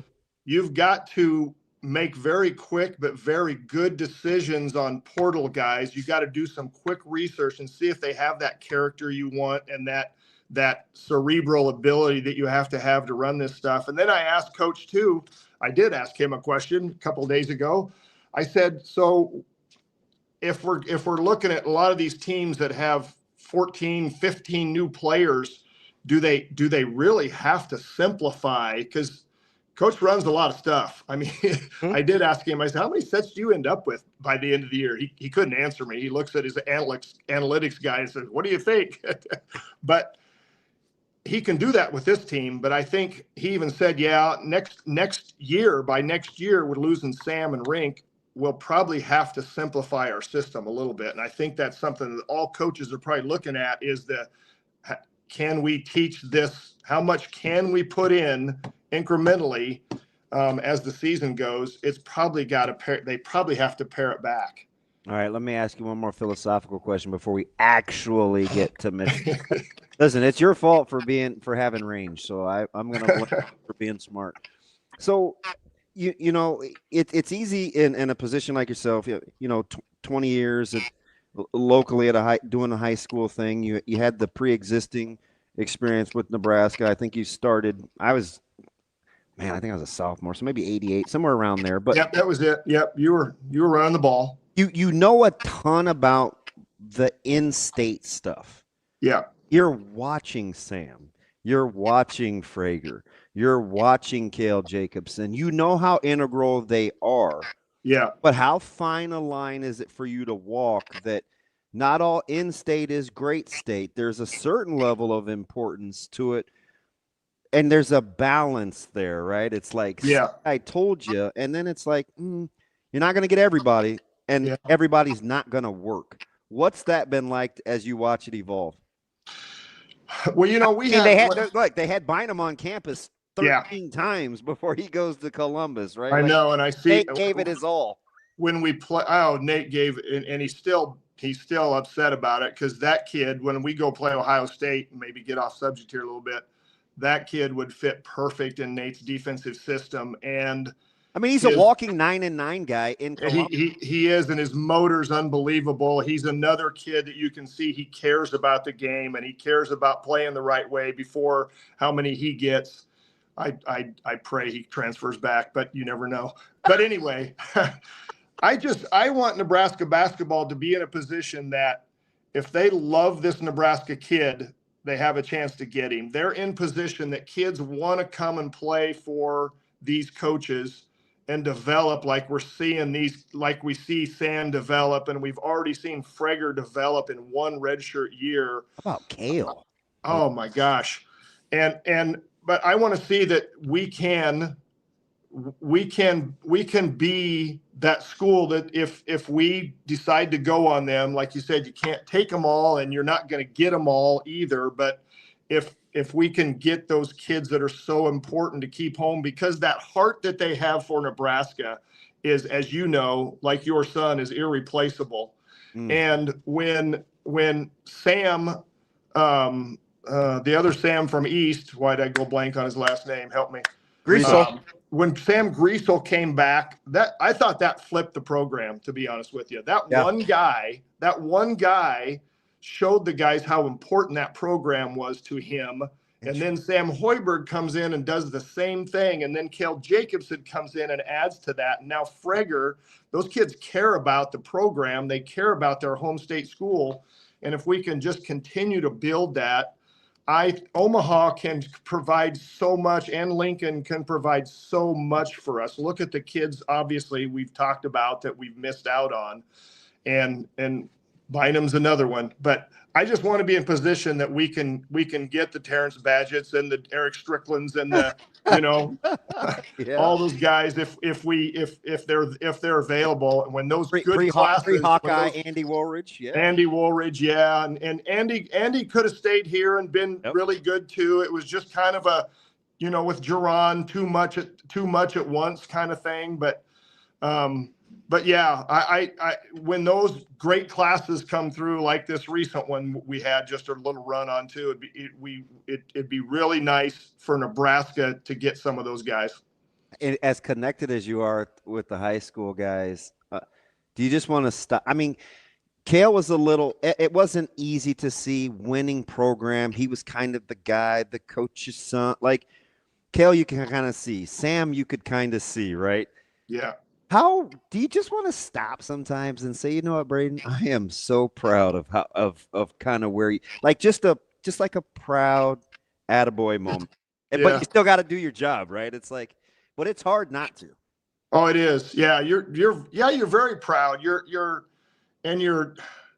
I'm telling you, these guys have coached these guys up. I mean, I thought Sam could definitely help this team, right? But he's gotten better every year, and I would not have projected him as a starter that's leading the team in defensive rebounding and second in the nation and assist to turnover ratio. Are you kidding me? So that's a great job of coaching, but it's also just an unbelievable work ethic on his part. But yeah, there is some definite pride that, Lincoln kids are getting developed that can play at this level, and Frager maybe looking at freshman of the year and almost in the Big Ten, or at least a candidate. Jeff, let's get to Michigan real quick here. Yeah. I know a lot of people have been talking about, their size and their length, and Michigan, you look at the analytics and Michigan can be kind of a big, scary team, but I think there's places Nebraska does have some advantages. As you look at this matchup, like, where do you look at and say, like, hey, Nebraska might be able to make a little hay in these spots? Yeah, the Mara kid's big. He's 7'3", but 7'3" sometimes on the other end, you get him away from the rim, and sometimes that can be – Wisconsin kind of took advantage of that. I think Rink has to make shots for us to win this game. I think it'd be nice if Bearcake could hit a couple too. I think the bigs – that's why Wisconsin beat him. Their bigs made threes. They picked and popped Mora, and he couldn't recover quick enough, and they had to change their coverages. But so I think we can – and I also think we can attack him off the dribble if he's willing to come out of the paint. If we can get him out of the paint by making some shots and setting some on balls and making him play those, I think we can take advantage of that some by getting some threes and maybe getting into the paint, not necessarily finishing at the rim, but getting into the paint, because we know how effective those spray outs are. I think that obviously they're an elite fast break team, and if they turn us over, we're in trouble, especially live ball turnovers. We have to take care of the ball. And we've done a great job of that. I think we're averaging 9 turnovers a game. That's unbelievable in the Big Ten. So we got to take care of that. We got to rotate, and we've done a good job of rotating back. So we got to continue that. If we can score a little bit and make them take it out of the net, that always helps. But take away the break. They haven't been shooting the ball great lately. I think the way we protect the paint gives us a chance too, that if we can make them shoot over a hand and work our butts off again to keep them off the glass, there's another area that I think our defense can be effective against them.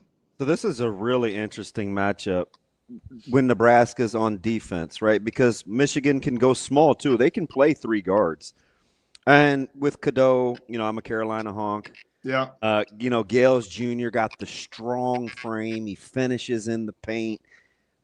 How about the kind of the sneaky matchup with the strength and the movement of the backcourts as you watch how Nebraska likes to play the no middle with the rover versus how Michigan's guards are big and strong as they kind of work around the paint too?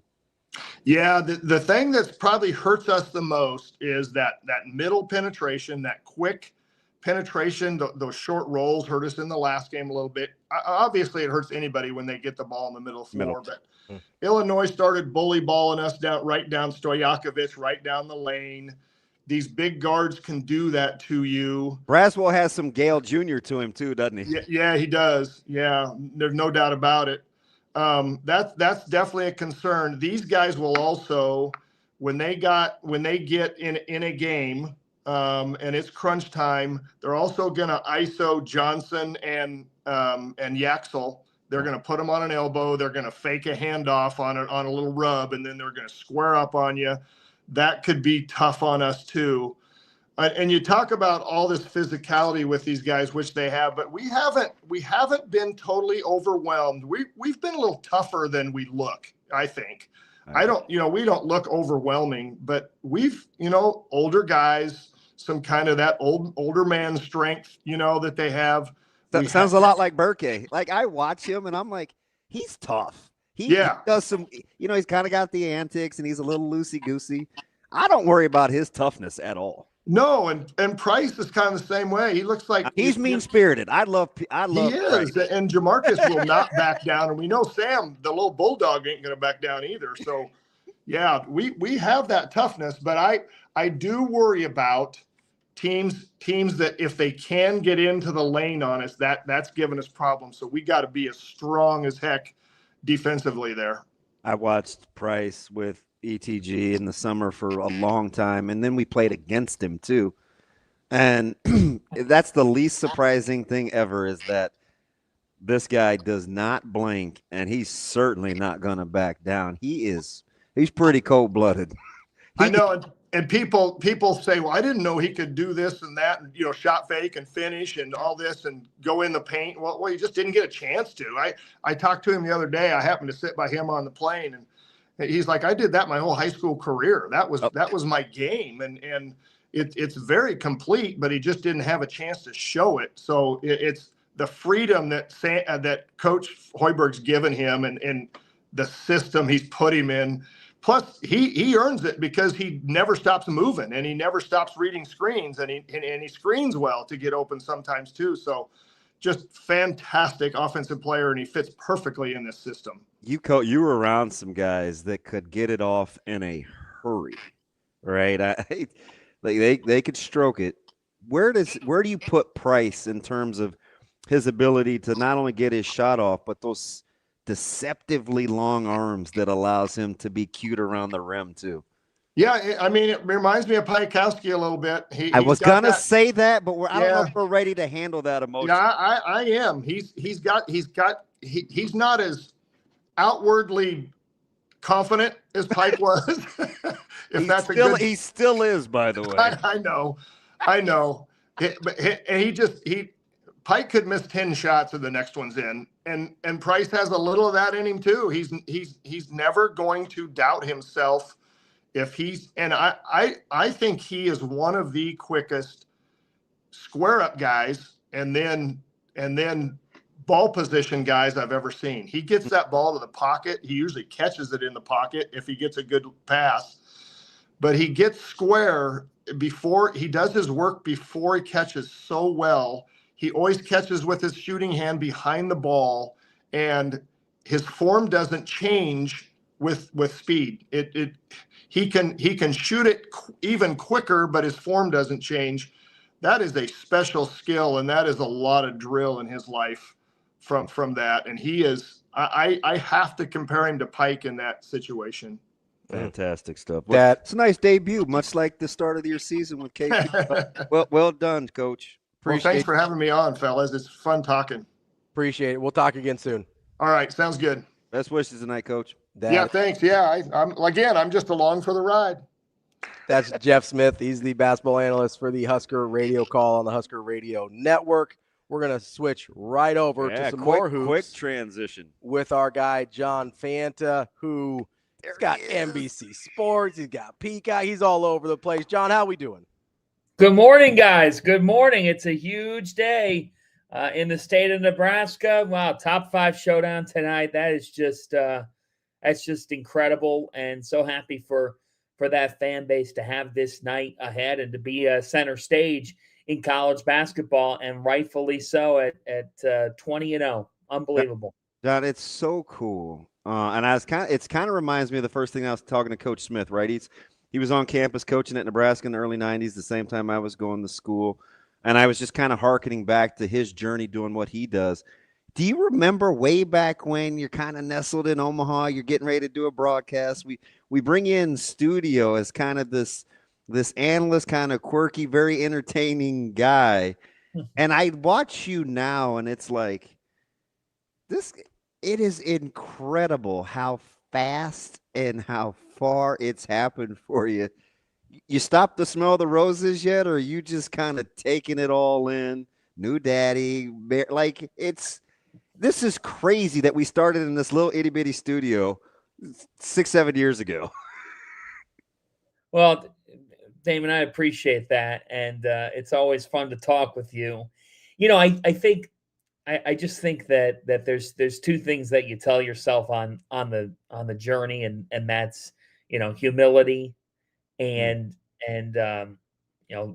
letting your work, speak for itself, and be kind to people. I think that those are the things that I really just try to tell myself in this.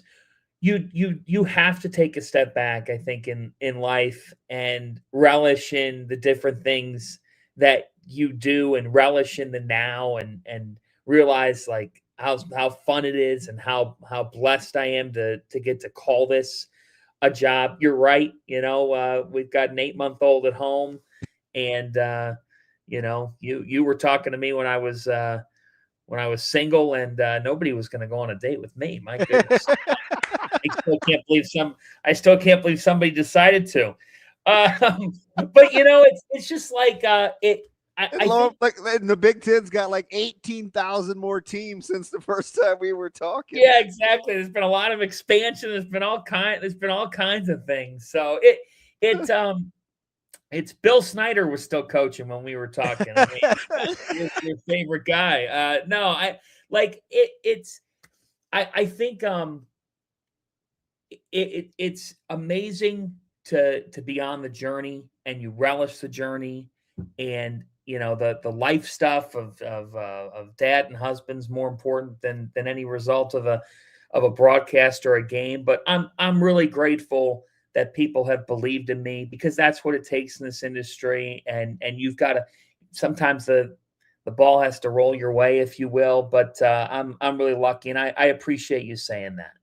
John, we'll get to hoops here in a second, but I gotta say, as as somebody that we saw you early, like DB was saying, I just want people to know that, like, I saw you call some of the most niche and obscure sports on like, that's one of the things I respected so much about you, is you took every single I think I saw you That's call. why we tried to get Shane to grab him. I'm like, this guy's personality is incredible. I think I saw you call. Basketball was the byproduct. I think I saw you call bowling at one point. I think I was like, you were on Big East Digital Network doing like soccer games. Like, I was blown away. I was like, this dude takes 0 days off. That's a great point. And like, I was just so impressed by the work, because I know a lot of people probably like, oh, you get to NBC Sports, where'd this guy come from? Overnight success. Look at this. And I was like, no, this guy took every single opportunity to get here. So just like a ton of respect to you for that. Well, say yes. Whenever somebody says to me, what advice can you provide? It's those same things. It's number one, say yes to any opportunity when you're at the stage where you need to be saying yes. Mm-hmm. And, some people say, well, what if I have to say no? I say, well, look, life has circumstances, and that you can't control everything in your life. But if you can say yes, you can say yes more than no. In terms of when you get offered an opportunity, you can be nice to the people around you, right? And my parents always said, you can control how hard you work, and nobody else can control that. There's no excuses for that. So those are the three things that I look at on this journey. And then there's things that are beyond your control, guys. Yeah, that are going to happen in this, but you just got to keep on keeping on, and that's why. I'm so grateful, to NBC. I was grateful to have my first career opportunity on television was with Fox. They gave me a chance, and I'm grateful for my time there. But this has been a really cool chapter. And, when the lights came on November 1st and we were doing pregame for Nebraska and USC, I remember 5 minutes to pregame show, and I'm thinking to myself, exactly right. At one point it was Big East Digital Network doing tennis, golf, whatever paid the bills. Yeah.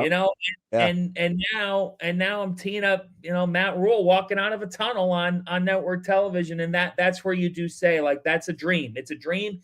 I don't write that in a book. Like, this is what I'm going to be doing in 5 years. You just say, hey, let's nail the next 5 minutes. I almost want to. So I get it. We're going to preview the game tonight. That's the big one. I want to go back. I want to go back to the Big East here just for a second, just because we got so many guys in the stream. They're, Seton Hall's finest. They're talking about Bunny Sports Bar in South Orange, and John Fanta being the man. I asked this to Ravi a couple of days ago. I'm curious to get your thoughts. Who's the second best team in the Big East today? Well, it is St. John's, and it's because they have gone bigger with their lineups. They figured out their defensive backbone, being able to string stops together. I think Dylan Mitchell has been really instrumental in their rise. You know, this is a guy who played at Texas and Cincinnati. He's an SEC level athlete, and that's going to play well in the Big East, especially this year where the league is a little bit down. Mitchell, he could guard anybody, and that's what St. John's is doing. They're throwing him on different people.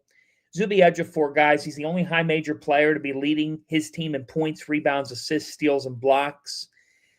And I think their guard play, honestly, at one point in December, couldn't have gotten much worse, to be frank with you. Oh, they couldn't throw it in the ocean. No. I mean, they couldn't throw it in the ocean. And, you know, what's interesting is they could throw it in the ocean like early in the season when they played Alabama, when they played Iowa State. So it's almost like Pitino recalibrated and was like, we got to defend. At the end of the day, my teams defend. Yeah. But then you lose your way offensively for a little while. Now they've kind of found a happy medium. They're not perfect. They're certainly different from last year's team, but I always thought that last year's team had an issue with shot making to a degree that it could cost them in the tournament. Because they were going to shoot tough shots.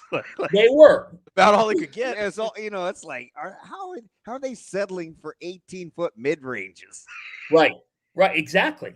This team can make 8 or 9 threes and make it look a little easier than last year's team. Even though last year's team won 31 games, this team does have some more losses. They also played a harder schedule. I can't unsee the team that almost beat Iowa State and only lost the game by 1 out in Las Vegas. I remember that game, and I thought this team really has what it takes. But in that game, Osiah Sellers hit a couple of huge threes, and they got different contributions. They're going to go as far as, like, Ian Jackson has to be he's got to find a way to be consistent. He's been all over the place. They need the North Carolina transfer to deliver, but St. John's is the second best team in the league. Okay, real quick on the Big East before we move over to the Big Ten. Where or how do you slot? I don't even know if I can give you 3 more. You can with Nova, Creighton, and Prov. That's why I was like, I don't know if I can get to 3 more. Well, who's the next 3 in the Big East after? Probably Villanova, Creighton, and then depending on the day, Butler or Seton Hall would still be slotted in there. I mean, Seton Hall has lost 4 in a row. They've fallen into a rut. We'll see this week if they still have a pulse. They host Xavier and then they host Marquette. You're at home. You got 2 teams that you can beat. What happened to Marquette? Jeez. Well, he didn't go in the portal. He's good. He will go into the portal this offseason. He doesn't have a choice. It's tough. We all loved that he tried to do that. Everybody wanted it to work. It just hasn't worked. But people are like, well, are they going to get rid of him? Come on. They went to the Sweet 16 2 years ago. They won the Big East championship, regular season and tournament in his tenure, which is, he's on year 5. They'll be fine. Kohler is currently getting buckets in the NBA too. That matters. Yes, he is. Creighton still has a shot. Huge week for Creighton. Got to win tonight. No questions asked. And then, guys, the bubble is so soft. That it's not, and UConn is due to lose a game at some point. So Saturday night in Omaha is going to be the defining night of Creighton season. All right. Big Ten. Let's start with slotting the order of the top 5. And does it have anything to do with what you think tonight's outcome is? Start with the top 5.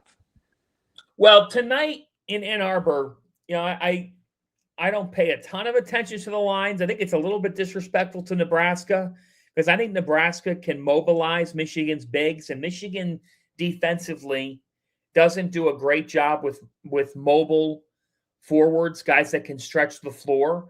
That's what Nebraska has to use to their advantage because, if you remember with Wisconsin, they just Bilyaskis, he really was able to exploit Michigan defensely.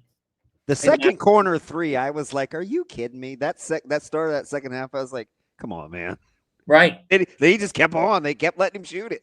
Right. So, obviously the Braden Prager thing, you wish that he was fully healthy and whatnot, and that, he was part of your arsenal. But I would say the way that my top 5, reads, I mean, it's hard to take it from Michigan when they're 18-1 and they're top 3 in every single analytic.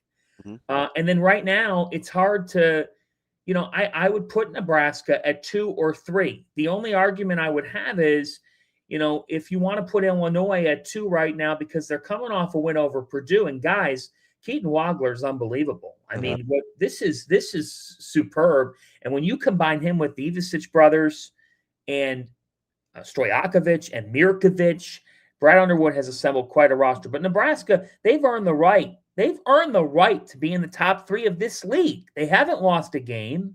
And I still think they're getting disrespected by some people that are like, well, I want to see them do this.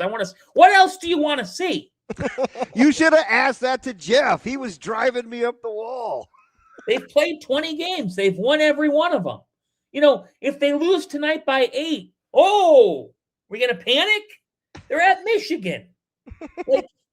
Enjoy tonight. I know Nebraska fans, obviously you're stressed about the game. You want to win the game. I get it. But your team is playing a top 5 game in college basketball. You're in the game of the night, maybe the game of the year. This is awesome. And you've got Price Sanford, and you've got Rink Mast, and you've got Jamarcus Lawrence who can get buckets and waves. They've got great balance. What they're going to need tonight is they can't – you got to box out, and you've got to find ways to, I think, make Elliot Cadeau work. Try to frustrate Elliot Cadeau, because if you frustrate him, he's the point guard, and he makes things happen for Michigan. He's definitely evolved quite a bit. So I think you've got to find a way to make him a little frustrated, because you saw at Carolina. He can get impatient. That's for sure. Exactly. Make him impatient, and maybe you settle into the game. John, it's funny you bring that up, because Nebraska might have the most annoying player in the Big Ten and Sam Hoiberg on him. I'm fascinated. But so here's the thing, John, and you've done the prep. If you're in Nebraska, and I get it the way that they can switch a ton, but Gales Jr., a big, strong, physical guard. We know about Cadeau. Who does Hoiberg guard first, in your opinion, to be the most effective for Nebraska? Yeah, it probably is. It probably is Cadeau.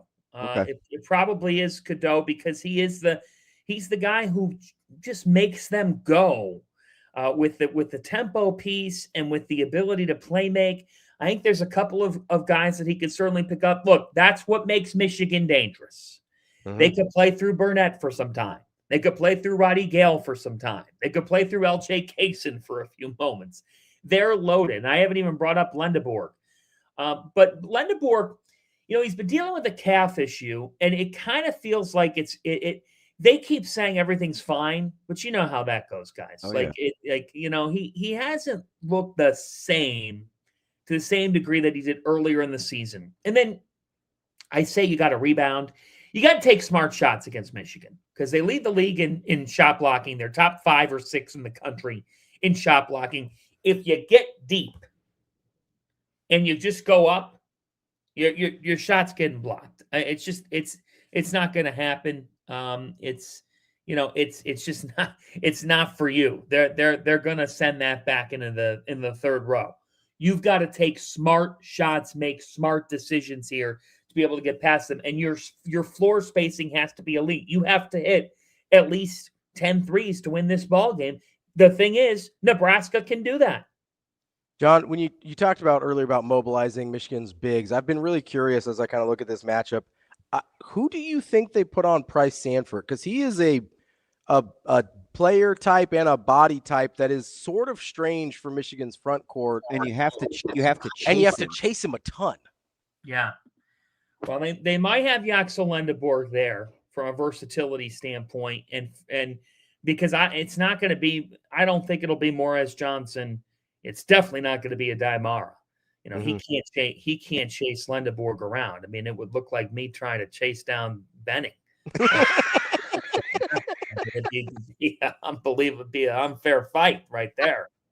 We'd be running around all day. No, I mean, I think Lendeborg is going to be key to that matchup, Ravi. And I would think that, it's a great question because that is their issue. And you wonder if Dusty May throws in a wrinkle defensively at all or tries to do something different, knowing that that's been a bit of a wart with his team. I'll be very curious, but I would guess Lendeborg. I would guess Gale, even though he's not at 6'7", but he is a guy who embraces his role and is a willing defender. The other guy that he's at 6'5", the other guy that's an X factor to the game you'll see tonight is Will Cheddar.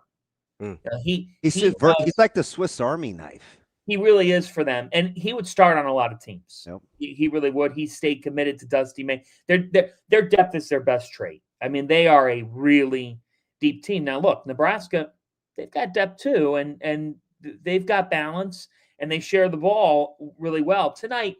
Like, it's also one of those games where we've seen Jamarcus Lawrence have those spark moments in games where he just goes on. They can use that tonight. That's a key to the game. I thought it was critical that he made a 3 late in Minneapolis because he hadn't really seen it go through. By he, I'm talking about Jamarcus. Hadn't really seen it go through at a high clip since Bloomington, where he always plays well. If you were going to give me an X factor in terms of somebody who's coming from off the grid offensively, Rink is easy to point to. He's got to score more than he's had the last 5 games, clearly with Price. But I think Lawrence being able – because he's a tough shot maker when he's going. They may need to make a couple of tough shots. Lawrence would be a key for me.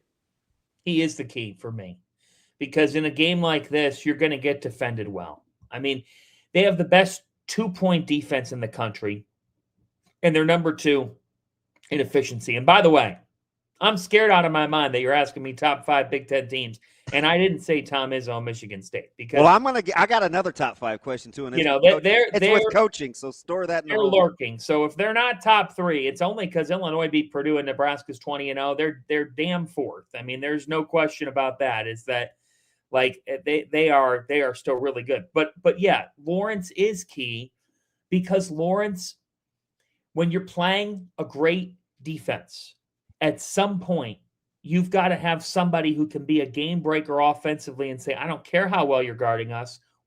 I've got it in my bag to make these types of shots. That's what you're going to need in a game like this. Nebraska has it. But Nebraska, this is where Fred Hoiberg and his staff's evolution on the defensive end of the floor is also key to look at in a game like this.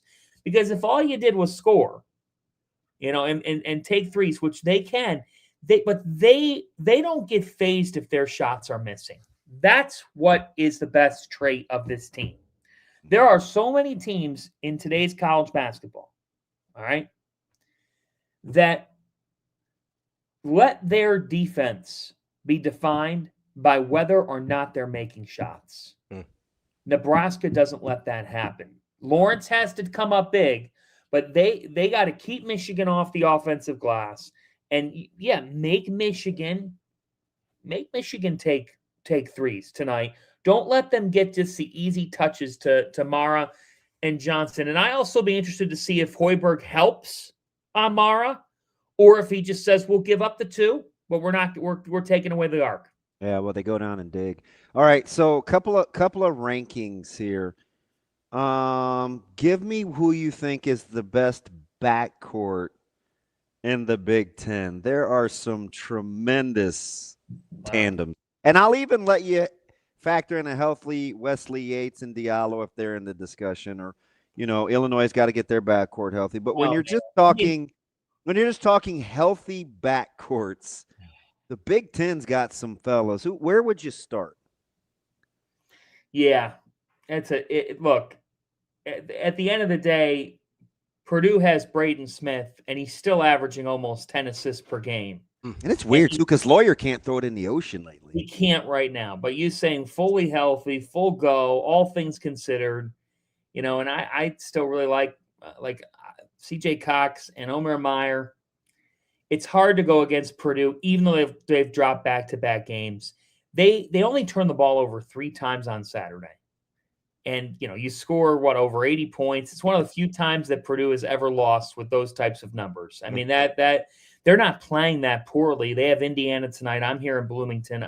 I'm very curious to see what happens tonight because Indiana's been up and down and all around. They don't have a quad one win, but they're on the bubble. I would say that Purdue would still be number one for me. And then from there, it gets interesting because Michigan State will say, well, we've got Jeremy Fears, and he's one of the best distributors. Coming off a 17-17. Yeah, coming off a 17-17. And is their shot making the best? No, it's not. But he's so good at initiating that you've got to consider that. And then it's like, well, Illinois, when Boswell, fully healthy, Boswell, Wagler, and then you kind of got like Mirkovic is sort of this combo. He plays, and Stojakovic is an incredible shot maker. It's hard to not put them in the top three when you're ranking out these backcourts. Look at Nebraska's metrics, taking care of the ball, assisting over. So it's hard not to put those guys in the discussion just because, and they win. The league, this is the Big Ten's best chance because of the multiple candidates to snap the national title drought. Mm. It really is. Like, and honestly, guys, it's time. This league's good enough to do it. The Big 12 stacked. It's fantastic. If you lose to Arizona in the title game, what are you going to say? You're not going to say it was a failed year, but get somebody in that championship game. The SEC is not what it was. The ACC has Duke, but nobody really else. The Big East has UConn, but doesn't have a great depth this particular year. If you're the Big Ten, you got to be in that championship game because your question just illustrates it. There's more than enough capable play. That is John Fanta, the man, the myth, good. the legend. We appreciate you as always, John. We know you got to get rolling, but thank you so much for joining us. We'll talk again soon. Thanks, John. Thank you, guys. Appreciate you. And to those Husker fans, enjoy tonight's special. Great to be with you guys. I appreciate you both. You got it. That is John Fanta, NBC Sports and Peacock. He's in Indiana, as he mentioned tonight, for Indiana Purdue. So, you gotta find a way to play through somebody other than DeVries. Yeah. And I don't think he's got the roster he wants yet. And he says foul trouble has plagued him. Yeah, a little bit. Tucker. Yeah. We didn't get a chance to play my Fanta intro. Can I play it here? Yeah, it's your show. You do what you want. That is huge. UConn, they keep rolling. That's 15 in a row for the Huskies. They just continue on. Arizona is 20-0. Nebraska, they're 20-0. Now Nebraska heads to Michigan this upcoming week. Folks, this sport, it is non-stop fun right now. That's that Cracker Barrel in the distance doesn't look too bad right now on a cold night. Hey, he's previewing basketball in front of a Cracker Barrel. I'm just gonna say this. When I wanted him in studio, there were those that thought I was crazy. No, John's great. And people thought at the time it was just a bit. Remember that? And this dude this dude held court. Oh yeah. I think I was hosting the next show that day because I remember him being in there. Yeah. Although I think he came in a couple times. He did afterwards. Yep. So I was in there for one of them where he came in to the studio. And I was like, "How can I pass up $1 beer night, gentlemen?" It was just like he's been the biggest advocate this side of Steve Lavin on $1 beer night here in Omaha. Yep. And I mean, like obviously our careers are in very different places. That was a great pull though with the digital network because that's kind of. He was just getting started. He didn't have a regular gig yet. He was digital sports with Big East when we brought him in. I will appreciate a guy who just will, like he said, he said yes to everything because that's how you got to do it. And like that, I can appreciate that at a really high level. Let me ask you something. My man MK was texting me. Well, he caught me because Sasha texted at Bella time going out in the morning. I was like, does that say message? I looked at it. So it's my guy MK. He was going back to the segment yesterday at 8. Okay. And he was talking about like the coaching prowess and Underwood and stuff like that. Mm-hmm. Where does the guy in Iowa City belong in that discussion? This is. I mean, it was a great segment. It was long, and I Yes. always appreciate Sam's time. We stretch him. This is he lets us ask him anything, which not everyone will do, and he understands sometimes it's going to put him in some tough spots, and so I appreciate that about Sam. His willingness to just play along with us is terrific. I don't want to hyperbolize here. There's probably not a ton of coaches in the country I think are better at their job than Ben McCollum. Like I felt like he kind of got glossed over. I get that he doesn't have the resume at the Big Ten level yet to kind of be in the conversation with the guys we were talking about for this year.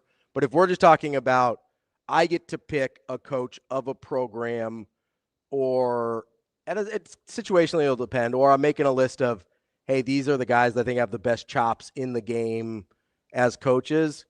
It's not a long list before I get to Ben McCollum. Do you know why I'm so high on Dusty May? And this wasn't to get pushback between May and Underwood yesterday with Sam. It was we forgot already because they've moved past that now with 3 bigs. But we watched Michigan last year play offense initiated by 2 bigs. Yep. Right, with Wolf. And I was like, oh, this is kind of interesting. Mm-hmm. And there weren't a lot of teams playing like that. Nope. And now he's evolved. And I think the craziest thing about tonight, it was a backhanded, not even a backhanded, it was an undercover brother compliment to Coach Hoiberg and his offense of sets. And you heard Schmitty say it. Well, they always get guys open. Now they just have guys. And so I used the Hurley example. Mm-hmm. The matchup between May and the staffs tonight is going to be fascinating. Super high level. It's going to be. That's about schematically about as good as you'll get. That's about as good as it's going to get. I would agree. And the thing that impressed me about May is you mentioned the evolution from last year. You watched to this their year. offense that last year. We're like, God, this is tough. Like, yeah, he's running pick and rolls with bigs. Yeah, big on big, and which is totally different than what he was doing at FAU. And it's, even though you're still running big lineups, it's totally different than what he's doing this year because Cadeau runs everything now. Like, his ability, that's one of the things I really admire about coaches, and that's why I talked about Sean Payton the way I did about pre-Denver versus post-Denver. If you can show me, like, hey, I can evolve, I can adapt, whatever you hand me, I can make the best of it, that's what really, really impresses me because there's a lot of guys that run a system. That's why Sean we've seen that's why Payton Sean win McVay's with Aaron Brooks, Jeff Blake, Drew Brees. He made Jameis Winston look like a starting quarterback. Like, that is a dude like Sean Payton. Maybe Stidham just need to be a brother. Sean Payton. He was good with backups. Drew Brees wasn't a brother, but he was a starter. My point was fair. Plug and play when I need when somebody gets hurt. Yeah, for sure. I mean, he won some games with Taysom Hill. Like, he is. So I have a ton of respect for Sean Payton. I have a ton of respect for Sean McVay because what he was doing when Jared Goff was here versus what he was doing when Matt Stafford got there versus what he's doing now. The greatest accomplishment McVay did was he moved on the very next season from a Super Bowl playing quarterback. 100%. To get a Super Bowl winning quarterback. Yeah. Like, we forgot that dude did that. He also moved on from the thing that got him that job to the thing that he thought could take him to the next level, which is really hard to do. People are not, like, in general, people are not comfortable doing that, right? So I wasn't being, when Sam referenced Vrabel as the best, like, I just was like, it's hard for me to not look at McVay and be like, dude, he was handed a turd sandwich after they traded the farm for the Super Bowl run. People thought he was going to quit. Do you remember that narrative that he was he doesn't want to rebuild. He's going to quit. Like, and then 3 years later, they're back in the Super Bowl with a largely different roster. Just Matt Stafford's still there. Yeah. Like, unbelievable. And so when you're talking about basketball coaches, I sort of gravitate towards guys that just figure it out, guys that like, don't get me wrong, I like a system, but one of the reasons I like Greg McDermott is for whatever we think the Creighton system is, he's done it a lot of different ways. Oh, yeah. He's done it with a 6'5" guy playing center. He's done it with Ethan Wragge playing center. He did it with Ryan done it with a four Kalkbrenner. that can score, a four that can't score. Yeah, like he's done it with true point guards, not true point guard. Like he's done it in a bunch of different ways, but they're like, everybody kind of goes like, oh, they love to shoot threes, and that's the system. It's like, no, he's done way more than that. That's the thing that I admire about Hoiberg right now is this doesn't look like it did at Iowa State. It doesn't look like it did when he first started here at Nebraska. He has adapted and figured out a way. Like that to me is good coaching. Yes, Smitty was that's good insight. There's a lot of guys that can figure out a system that works and just run that thing into the ground, right? It's one of the things that it used to drive you crazy with Creighton defensively with drop coverage. I still don't like drop coverage. Now they have to play it a different. Well, I get with Kalkbrenner. Like watch some of these guys now that play the drop coverage Mm-hmm. and your favorite shot. I'm surprised you haven't allowed yourself to lament and find some joy in the floater coming back. Oh my God, to college basketball. I almost swore there. I hate floaters so much. Oh my God. With the drop coverages and guards reading it, the little mid-range has gotten creative again. I know it drove you crazy for about 4 years. I love a mid-range shot. Stop doing floaters. Floaters are stupid. Nobody practices them enough for the amount they shoot them. Like, if you want to practice that as much as Derrick Rose practiced it, cool. Oh, but if you're just like, I'm in this place, I've never taken a mid-range jumper before in my life because I only take threes and layups. What do I do now? I guess I'll just float it. Good luck. No. Good thing you didn't watch much of Houston, Texas Tech, because you saw a lot of the ISO drop, pick, read. Part of it for me with the drop coverage, and I get you're willing. He got to play defense a certain way for 5.5 years. Absolutely, and you're willing to say, hey, you're not scoring at the rim. We're not going to give you threes. There's this strip in the middle of the basketball court inside the arc that go ahead. If you can beat us on 15 to 18 footers, we'll let you. But it's really hard to watch somebody making like 4 16-footers in a row. Like that's hard to stomach. I get that it's not practical. That's an emotional response, and I understand that. But like it's hard to watch. Did you feel validated that he agreed with you that St. John was the second best team? No, I guess, but like it's a hard. I mean, there's a hard drop after UConn, and then there's a hard drop after whatever 2, 3, 4 is. Right? Like there's just, and honestly, St. John's probably ends up being that because I don't trust the Villanova upside I don't think is there to the same degree, but I wanted to call my shot. I didn't. Mm-hmm. Nova was up and then they were down against UConn, and I said, hey, you guys, Villanova's backcourt is good enough to handle this storm. Mm-hmm. Right? Yeah, you said that. Yeah. And it was 55-49 or something like that, and I didn't know it was going to get to overtime. But they showed you kind of the blueprint for UConn. And, Caravan had to take over. Yeah. Like, you talk about being on the Caravan of Love. Like, are you going to count on that? No, but that's why you have guys like that, is so they can bail you out. Like, you don't want to have to count on it, but it's not like, that's why those guys exist. I'm ask you one more time. Yeah. And it can be the same answer. Okay. UConn can win a national title. Yep. Right? Yeah. But you're not worried about, like, the toughness aspect of it.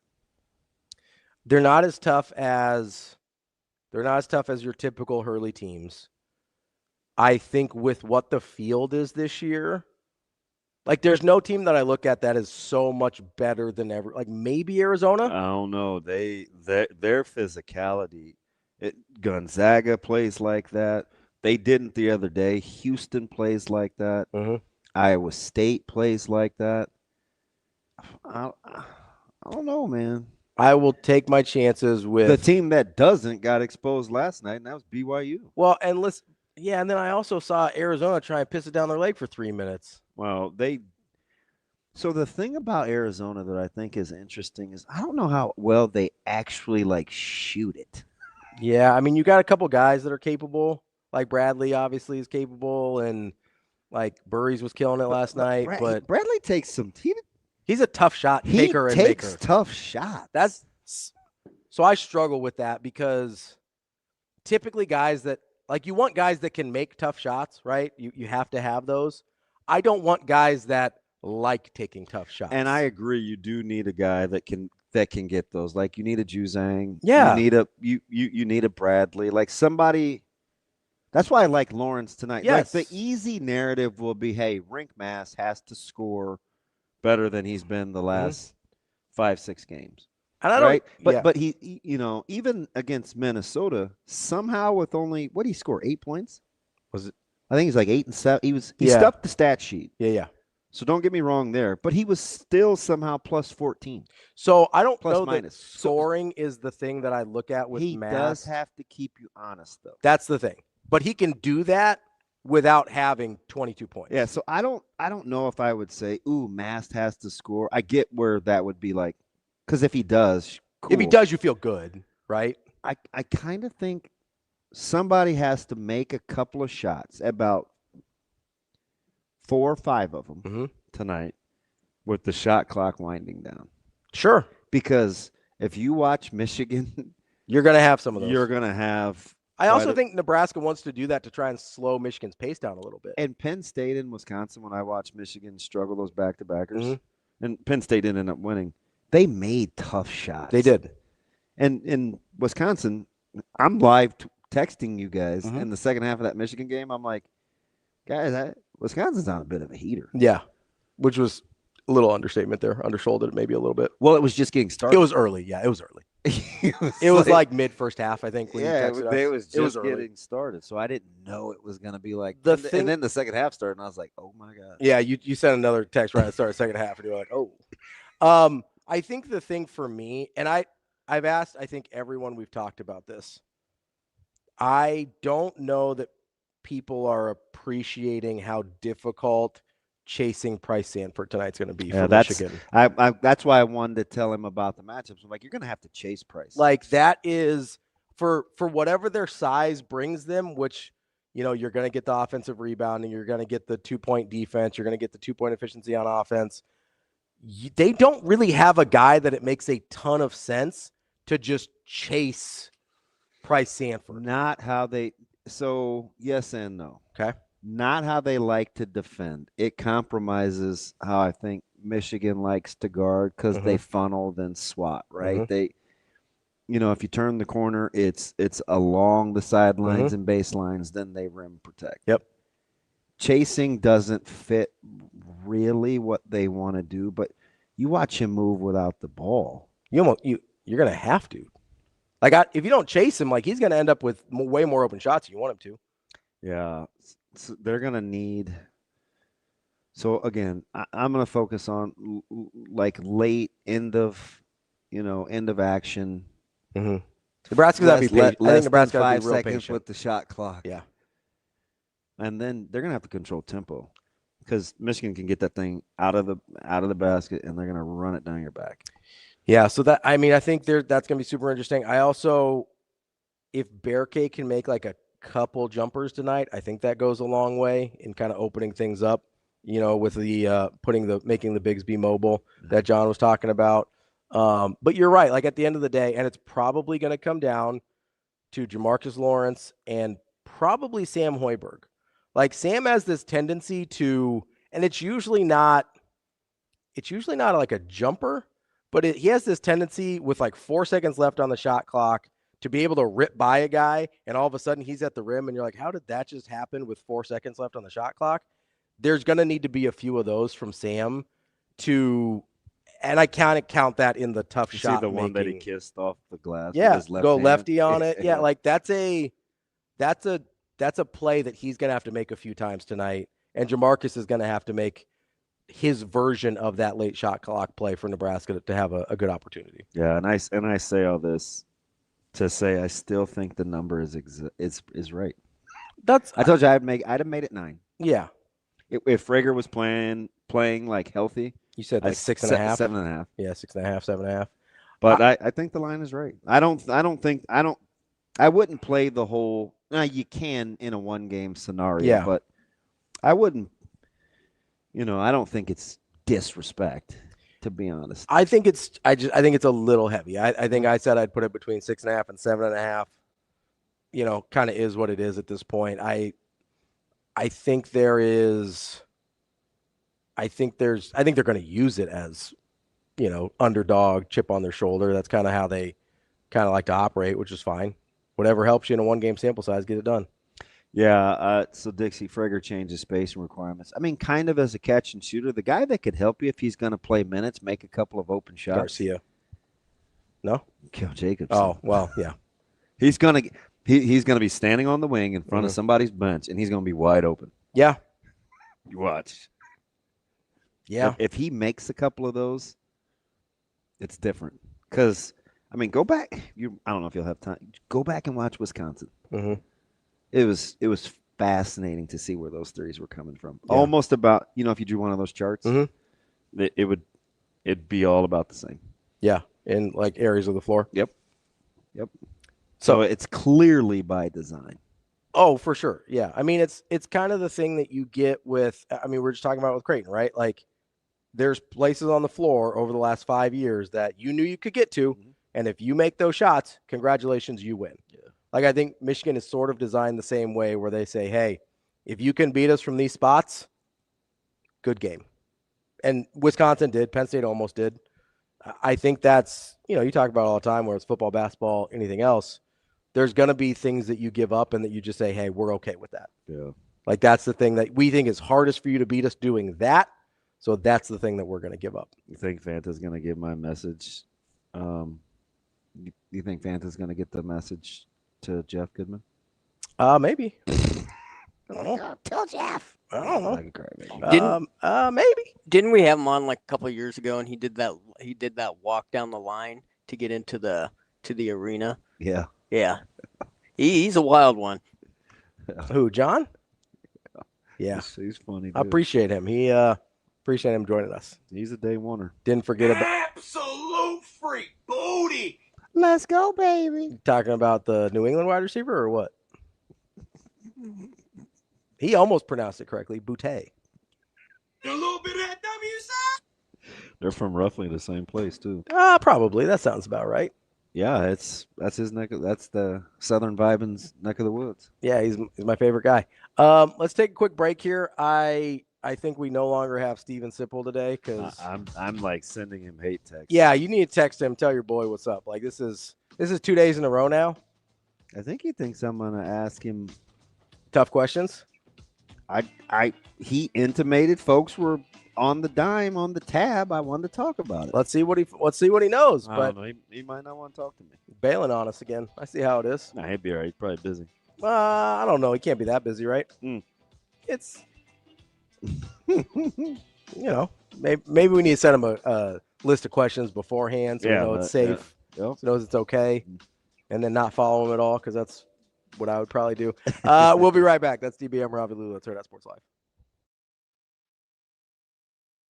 Yeah, they did. I thought our second half rhythm was good for, first couple possessions. We didn't score it. I thought we had some great looks. Rink missed a couple easy ones in there at the rim. Price missed a couple great looks. And then obviously you got to go in and listen. We hit some tough ones as well there. But, Sam, he kind of kept us in it in the first half. Goes for 14 at halftime. And then, our guys I thought Jamarcus had a really good second half. He really responded, to some coaching there at halftime. BK, did what he does.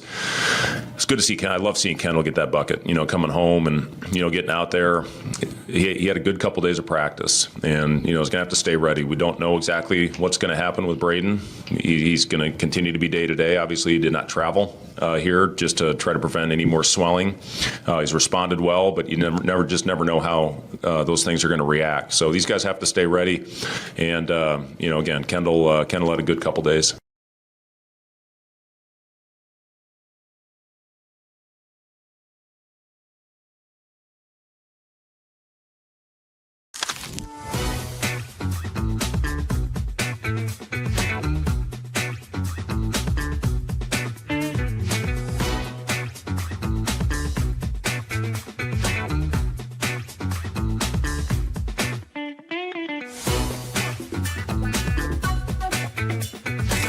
that's something that we started doing a little bit at Big Tens last year and at Nationals, pulling matches out late. And, when you're, like I kind of mentioned, I thought Friday night's kind of like the semifinals of Big Tens or Nationals, and today's could be the finals, but we had some guys in the wrestle box, obviously. But, you got to fight. You got to fight hard when you're in the wrestle box, or you got to fight for a championship. So it's not going to be easy, and we got the right ingredients. We just got to get them, firing a little better, and so really proud of how our team fought, and we know our guys are tough. They just got to believe in themselves more. But we see it each and every day, So whether it's Jacob Van D or Brock Hardy, or, we know we have tough-minded guys. So.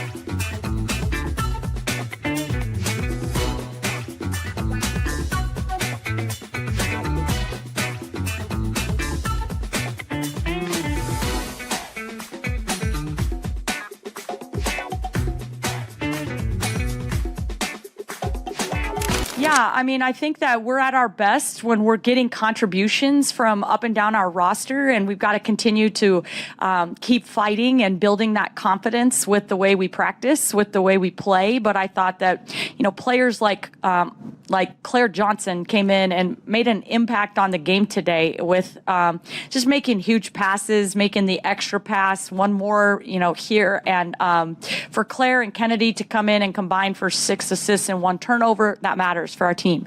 When Haley Weaver can come in and play the defensive role that we want for her to play and do those things, it matters for our team, and it allows us to be able to keep players fresh. And I just thought it was a really good balanced effort. Even if it wasn't every player scoring in double figures, it was every player contributing in some way.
You're listening to Hurrdat Sports Live.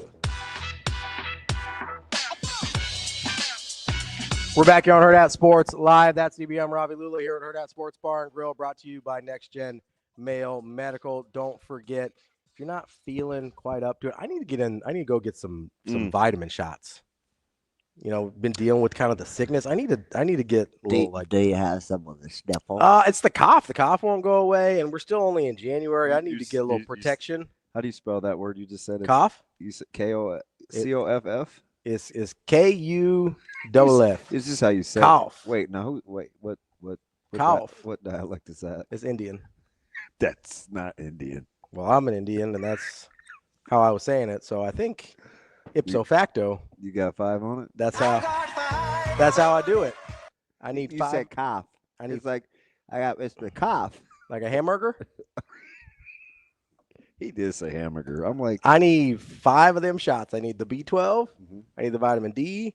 I need the you got the Zeus? I got the Zeus. I need there's like a Hercules. Yep. I need one of them Hercules shots. Hercules. That's what Hercules. And then I'll figure out a 5th one. We'll get it in there. I got 5 on it. But if you're not feeling well, whatever it is you need, maybe a little. So the Hercules and the Zeus, they're colored too. They look like there's a bit of a dye. What color are they? Knock it off. No, what color are they? Generally, those are clear liquids. It's like a red hue.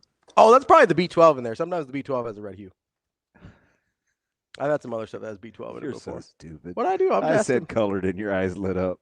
You're a child. I thought you were talking about color commentary. We were talking to Jeff shout out Schmitty.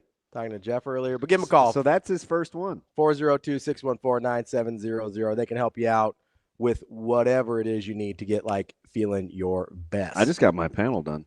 I need to get they have a genetic testing thing. I need to get that done. She's like, hey, it's been 3 months. We're drawing blood. Oh, that seems fun.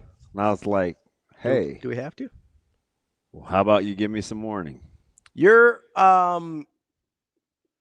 it doesn't seem like you love needles that much. No, it's fine. It's totally fine. I just wanted her. You just wanted a heads up? Yes and no. Okay. It's not so much the heads up is put the needle where I want you to put the needle, not where you want to put the needle. Well, they probably know better than you. No. Because look, there's plenty of you got some veins to go from. Right. Yeah. So she's going to pick the one that was going to hurt me the most. And I just wanted to pick something simple. So you didn't want the one on the outside there that's got the scar tissue by it. Yeah. Yeah, I got you. That's not the one I wanted. Yeah. That's the one she took. So I used to. She didn't even need the band. I get the blood drawn a lot because, beaties. But and they used to always go in the same spot. And I was like, I need you guys to give that spot a rest. Find a different one. Yeah. Just there's scar tissue there. Every time you do it, it hurts me. Knock it off. It's just that's just I prefer it closer to my forearm than in the belly of the elbow. Well, yeah, because when you bend it and stuff, it gets annoying. And she goes, "Oh my gosh, you're actually bleeding today." Speaking of beaties, just for a second here, this was the thing I wanted to yell at Chris Fowler about. So, Sasha Zverev last night, he's playing Lerner TN. He's a type 1 diabetic. Yeah. Okay. And so they briefly mention it because they show him testing his blood sugar on the sideline between sets. And so Chris Fowler goes like, "Oh yeah, it's just second nature to him now." And it's like, you mentioned prep here, and a lot of prep is not talking about things you don't know about. Because let me tell you, any type 1 diabetic, I don't care how long it's been, there's nothing second nature about it. It's always a million decisions, especially when you're in that type of environment and you're trying to do your job that is very physical. None of that is easy for that man. I just want to, it's not easy to work a desk job and do it. Don't talk about stuff you don't know about, Chris Fowler. It's annoying. It's disrespectful. Nobody would be like, and listen, I know this is dramatic. Nobody would be like, well, he's been going through chemo for a few years now. Second nature to him. You've seen what I look like sometimes when I'm having a bad day. Oh, yeah. Does that look like it's just, oh, well, he's done it before. It's fine now. Nope. He's been doing it for 30 years. He'll be all right. Don't talk about stuff you don't know about, Chris Fowler. I've seen 3 and I ranked them. Oh, okay. So College World Series is 1. By far the worst. Yeah, with the bullet. Yeah. Yeah. Well, I don't know what 2 and 3 are. There was one here that was pretty rough. So not the one where Natasha had to come. The one that you tried to gut out. Oh, yeah, that one was bad. Yeah. That one was bad. And I was like, you good? No, I was not good. So that was a technology one. I could Yep. not get the technology to work. That's what it was. And so I'm like trying to get myself shots. I'm trying to fix the pump. And the other one was when she had the cam. I would rank those 1, 2, 3. Yeah, that'd be accurate. And there's a bunch of them I never tell you about. Well, I can tell. Yeah. I mean, yeah, but there's like number one because I can hear. Yeah, because it's beeping like crazy. And I can tell your juice. Yeah. Like I know how you're rocking. And I'm not playing a 3 to 4 hour tennis match. I'm just talking. You mad at Chris? Yeah, I am mad. It's a stupid thing to say. Like, nobody dismisses illnesses like people do with diabetes. It drives me crazy. They're just like, oh, he's been doing it forever. It's fine now. No, it's never fine. So I will give you this, and I don't know how we got on this, but that's 80% of how we get to topics. I don't know how we got on them. I will say there is a tendency to be a little dismissive about diabetes because people have managed it for so long. Mm-hmm. They think because it doesn't kill you immediately that it's fine. Yeah. It's not. Let me tell you that. It's not. Any diabetic you know is having a harder time than you think they are. Yeah. Like, that's just. I feel bad, man. Did I ever come in a bad mood? But I've been losing. No, there's a lot. There's lots of stuff to be in a bad mood about. Like, diabetics don't have. If you would have had my last Friday and now Sunday I was kind of being a baby. Okay. Friday was like, ooh, I've had it. Then it was doubling down, and so I come in a little crabby. Mm-hmm. But I just need 10 minutes of being around you to know it's not that bad. But listen, I'm not here to say like I've got it worse than everybody else or anything like that. I'm just saying there's a lot of people in your life, whether they're diabetic or not, that are going through things that is much harder than you realize, and they're never going to say a word about it. You just made fun of my therapist. I didn't make fun of him. I gave him some suggestions on what to talk on next week. That's trying to be helpful, DB. Wow. But diabetics certainly don't have shut up, hamburger man. Diabetics certainly don't have a monopoly on like having bad days. So like that's not what it's about. There's lots of reason to have bad days, and you've had plenty of valid ones to have them. And like I typically don't say anything. I'm not like, hey DB, can we just get over this? Hey, can we be good now? Like I try and get you out of it so that we can have a nice fun show, but like that's not the same thing. Like there's no monopoly on just because I can be miserable or don't feel good doesn't mean you can't be miserable and don't feel good. I told him, I said, yeah, I think the way to keep myself safe is I'm just not gonna use the word love anymore. He goes, yeah, I don't think that's what I'm talking about. Your therapist, how smart. Dude, he's a G. He sounds like he knows what he's talking about. His delivery yeah, is one in which I can rock with. Yeah. Funky Giblet says, I agree with Ravi. If you've ever come home from work and found a loved one passed out from a low blood sugar, the second nature comment wouldn't come to mind. That's the thing. Oh, Gibbs knows he's married. I think his spouse is.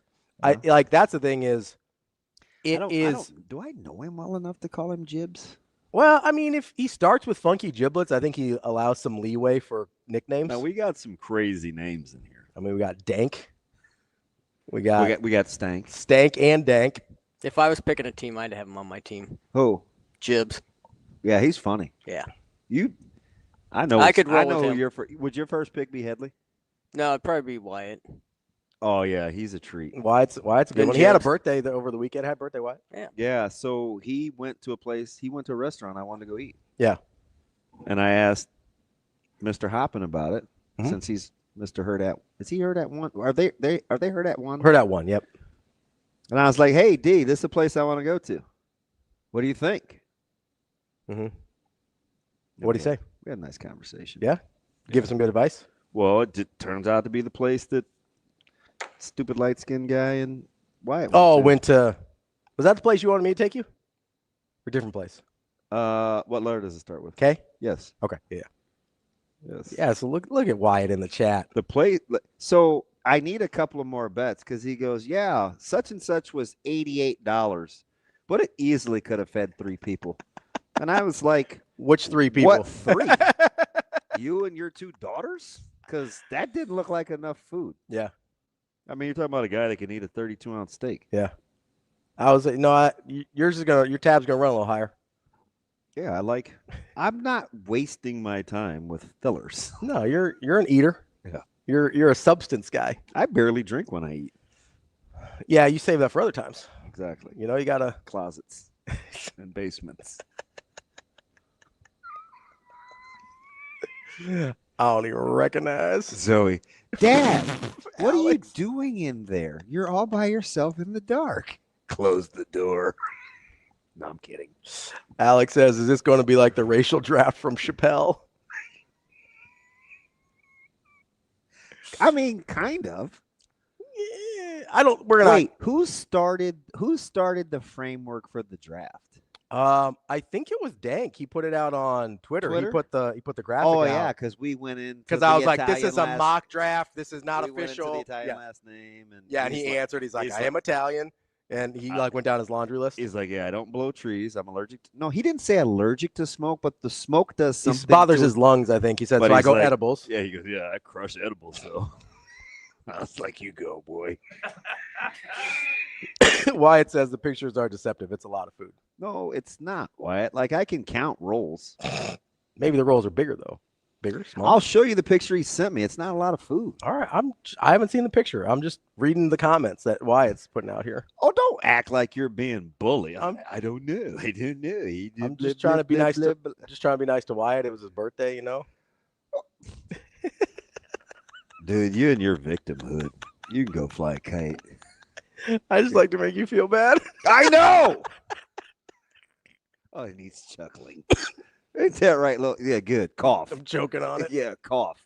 You don't get off if you don't cough. Look, that's not a lot of food. I need to know how big the bowl is that has that meat in it. Yeah. Because, like, there's several chunks. Mm-hmm. But if I don't know how big the bowls are, that can be deceptive. I also feel like we're zoomed in here a little bit with the food pictures with our light-skinned friend here with the pictures. And he's a terrible photog.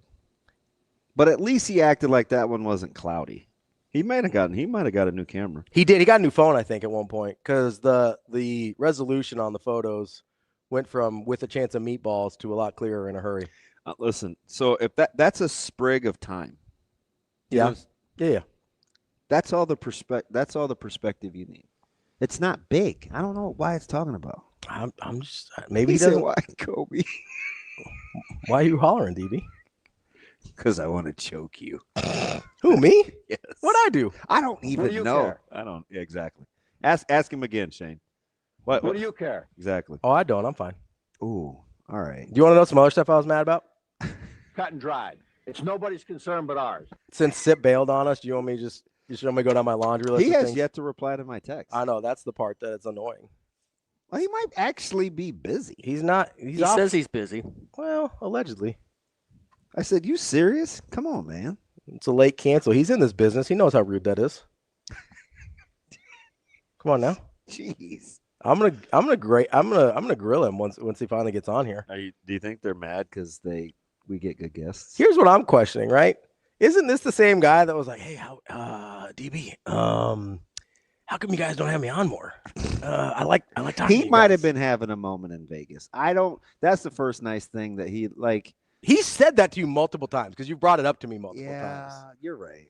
Maybe he doesn't want me to shadow box with him and he's trying to break the ice. I just you guys should have me on the show more.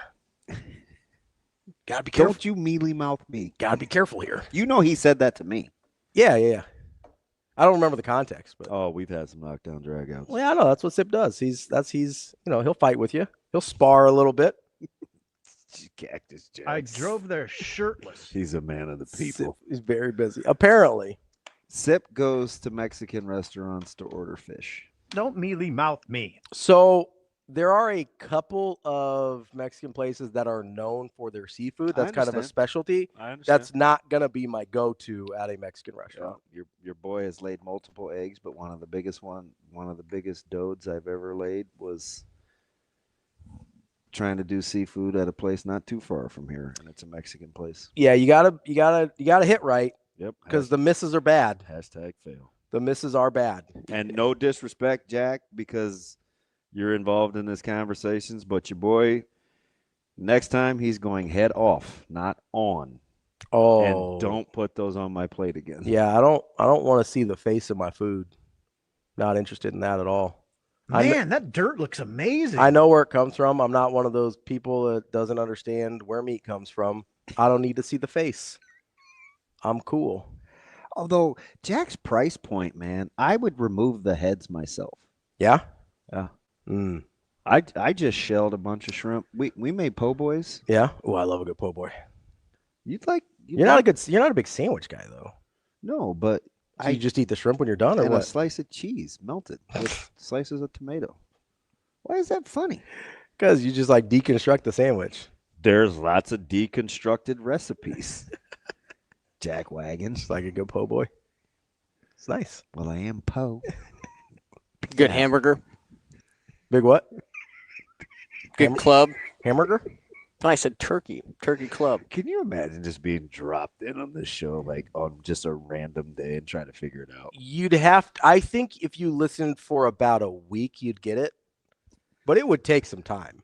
I don't know. We just had a streamer ask us about a racial draft. That's true. It's gonna take a couple. So you're in on one day and you hear us talk about mules and jewels. That was like 2 years ago. Still one of my favorites. Yeah, it's all because I couldn't pronounce repercussions the way you wanted me to. It's reparations and repercussions. We're in the neighborhood. Wait, I have a question. All right. Before we go forward and actually talk sports. Carol says, if you know, you know. That's how you explain the show. Exactly. I'm telling you, I'm vibing with that name. Alex says, a deconstructed sandwich is a tough recipe. So I do think we're rocking with Alex, though. Right? I like Alex. Alex is tough. We like tough. At least you don't know, like, if he's on a side or not. He's an equal opportunity offender. He is. Sipple says he can do Friday. He says he's locked. Well, I thought that's what scheduling him meant the last 2 times was that he was locked. Alex, I know. He's straight down the middle. Like he will let me have it. Let you. Yeah, have he's all in. I appreciate it. So Shane, what time on Friday? 9:40. He's got to be 9:40, right? Because otherwise he's got the show. We have a surprise guest coming up. Do we? Mm-hmm. When's that? He said just let him know. Okay. Well, you let me know. No. Whenever. No. Kobe says Sip can do Friday until it comes to Friday. Exactly. Wow. Exactly. Kobe. Friday at about 8:40, he's gonna be like, you gotta be careful here. He'll be good. Kobe's had like 3 straight posts without an expletive or caps. I'm really proud of him. I mean, we're making progress. Maybe you had to check on him. Funky Joe says 10:05 works for Sip. Hey, we go long. We have no parameters on this place. I was gonna make a joke, but I'm not sure if you're ready for that yet. Me? Yeah. Oh God, you're such a bad person. What now? I'll say we only do that when we're announcing people are going to Millard South.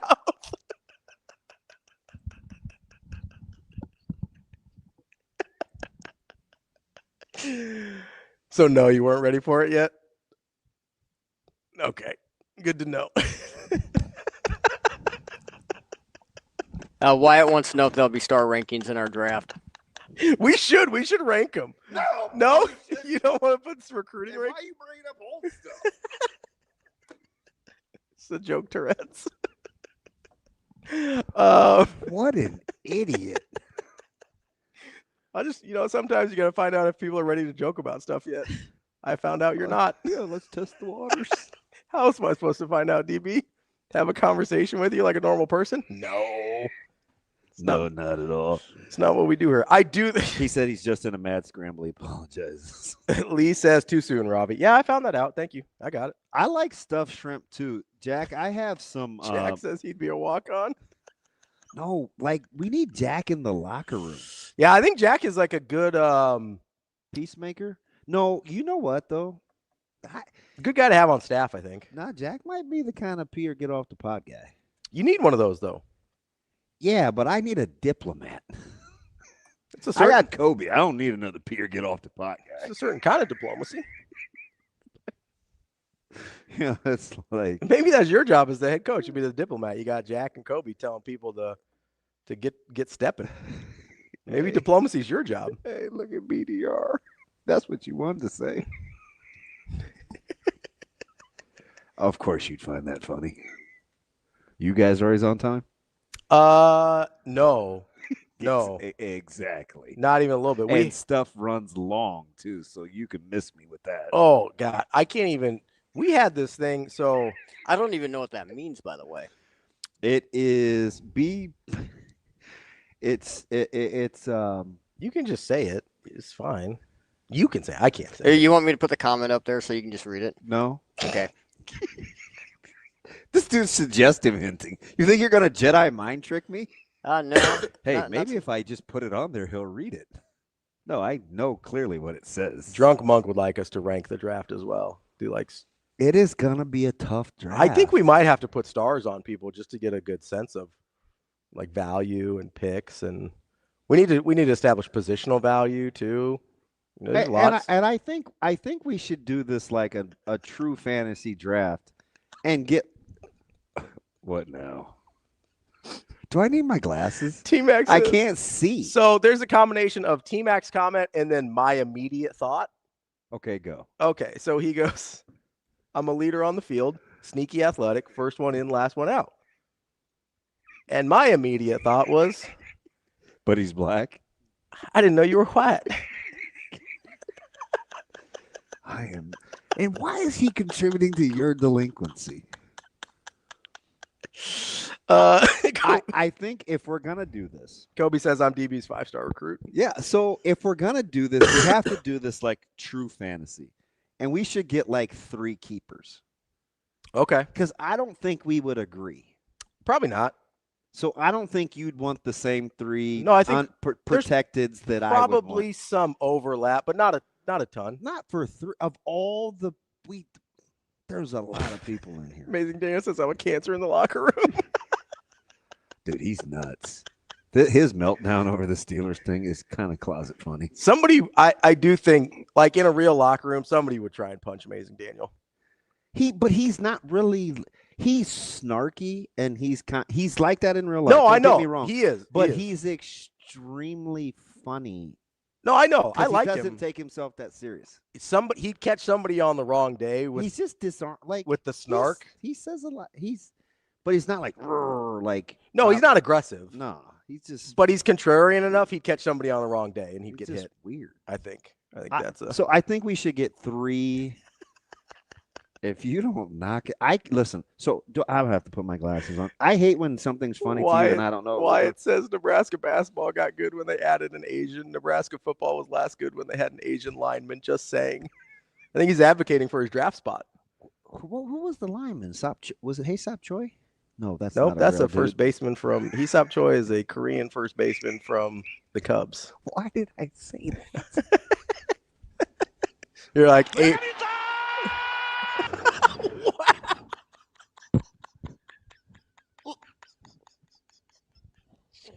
Shane, what are we doing?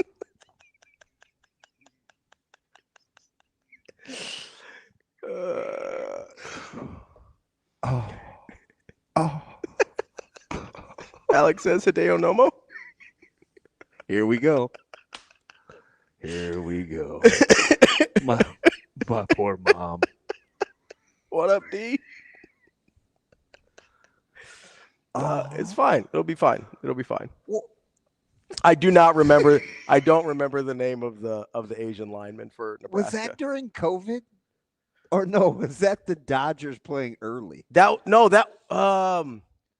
is a Dodgers call because you sent it to him because I think it popped up on your timeline. No, we were trying to figure out what he was saying. Oh, yeah. And we assumed that meant home run. Shane, he said Shane Payne. Oh my God. No, he was on the basketball team, right? That wasn't the football player. That's a real guy's name, isn't it? Those guys was on the basketball team? Yeah. They weren't good with Shane Ping, Jake. It's not Boon Young Kim. I know the lineman he's talking about. I can see him. I don't want to Google 68. I don't want to Google Nebraska Asian lineman. Okay, Shane, stop. I feel Shane, I haven't even done anything. What was that labeled? I haven't done anything. What was that labeled? That's Japan wins the baseball. Does the final call or whatever. Oh, was that the World Baseball Classic? Yeah. One of our mutual friends says I just had to pull over when Shane hit that drop. Dude. Like, are we going to make it? Yeah. BG, let me know what you Google and find out there. JB, where have you been, man? He gets a big job with a new company. And like he's Wyatt, I didn't see it. Say the name again. There's a lot of comments, Wyatt. Help me out. Come on, man. Hey, why is he? Why are you in caps? We're trying to do a show here. I'm getting to the comments as best I can. Hey, quietly though, like we can be mad at Shane, but it's really BDR's fault with the BPT. Oh yeah, we didn't even get to that. Do you want to explain to people what that is? No, I don't. Do you want me to explain to people what it is? I'm not saying if you use brown. Well, so no, we have a You different. guys are late too. We have a different term for it. I don't know if it's I don't know if it's universal or just a thing my family came up with. Which part? The second part. So the anti-hair part. The half of the family. Oh yeah, no. The other half of all where of us you got your hair. All of us came up with it to describe a certain portion of the family. So in India, it's called Indian Standard Time, IST. We call it Indian Stretchable Time because it's very malleable. Whatever they decide.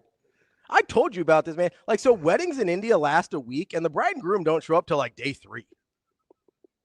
Like, they're just doing their own thing. They're like, hey, a wedding starts at 3 p.m. People will be there at 9, and they'll be like, why are you here so early? Like, it's a whole different culture around time, which I don't really understand, because how do you know when to show up for something? Like, I would just get me in the neighborhood. I'm good. But yeah, Indian Stretchable Time has been a thing in my house for a long time. Since I was a kid, we always called it that.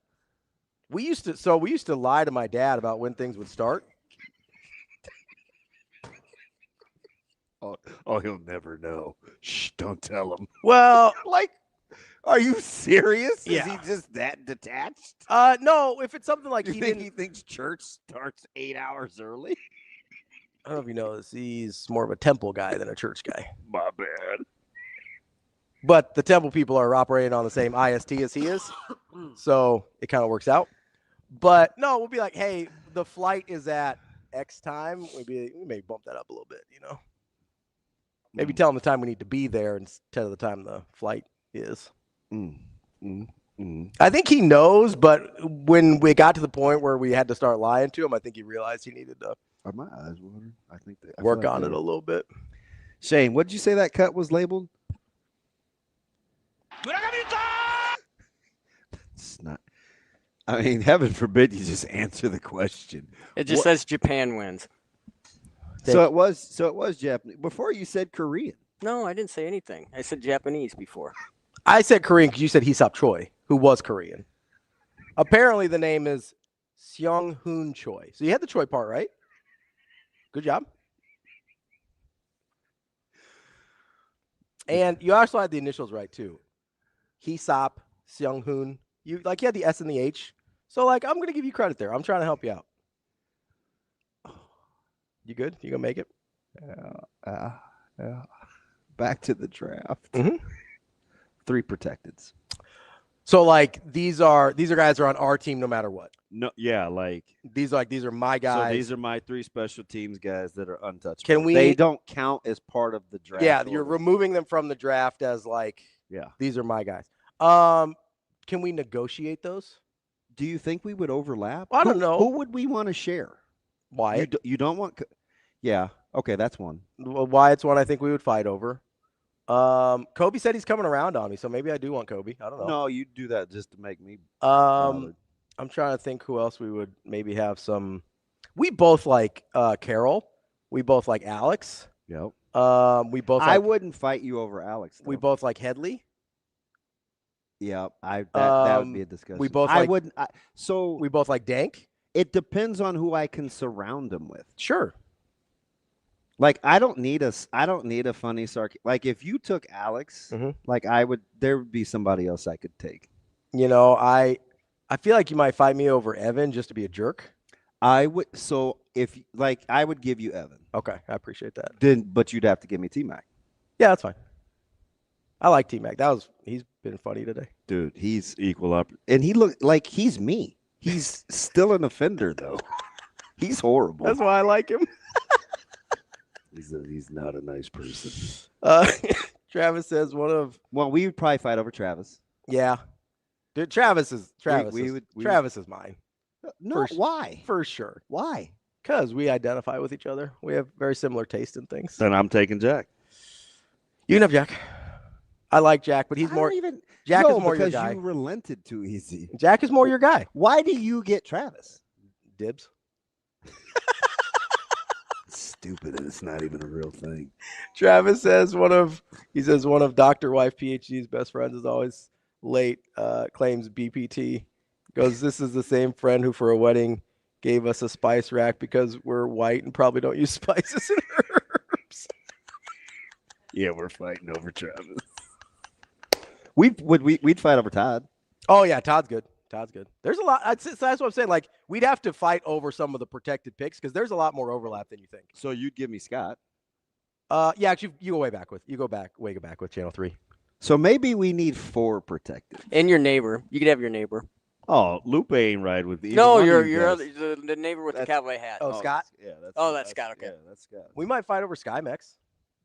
Yeah, because I need somebody to need, do like, our keep chapel. You need our Woosaw prayer group. Simba Donna Summer. You know, Kobe will have that thing torched.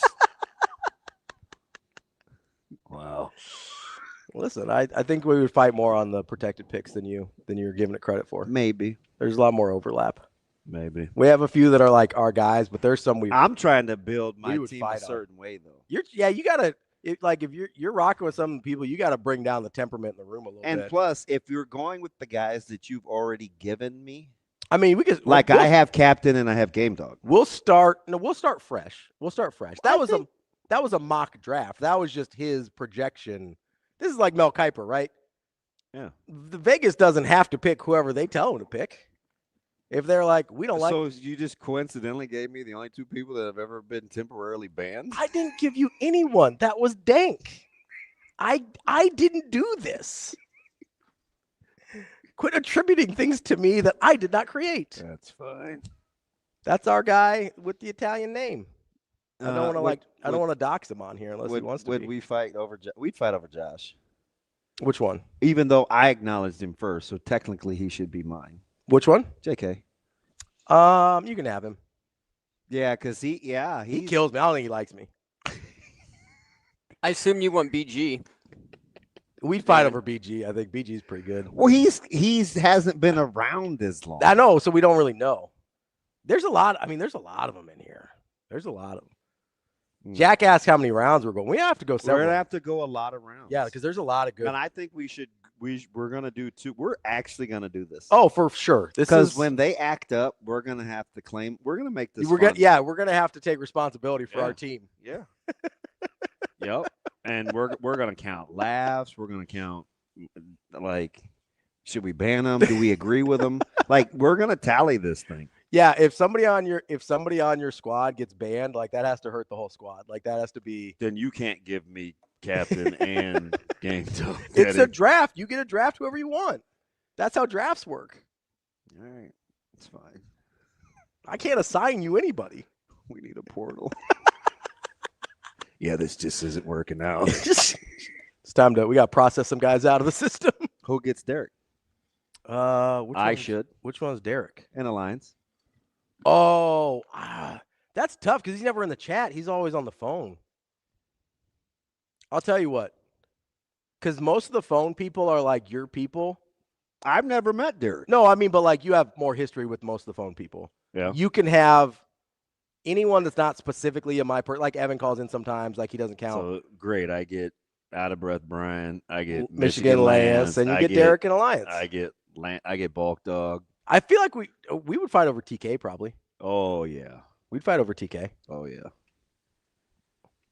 But you have thicker skin than I do, so and TK gets under mine sometimes, so we might not fight that long. Kobe says, "What's my NIL package gonna be?"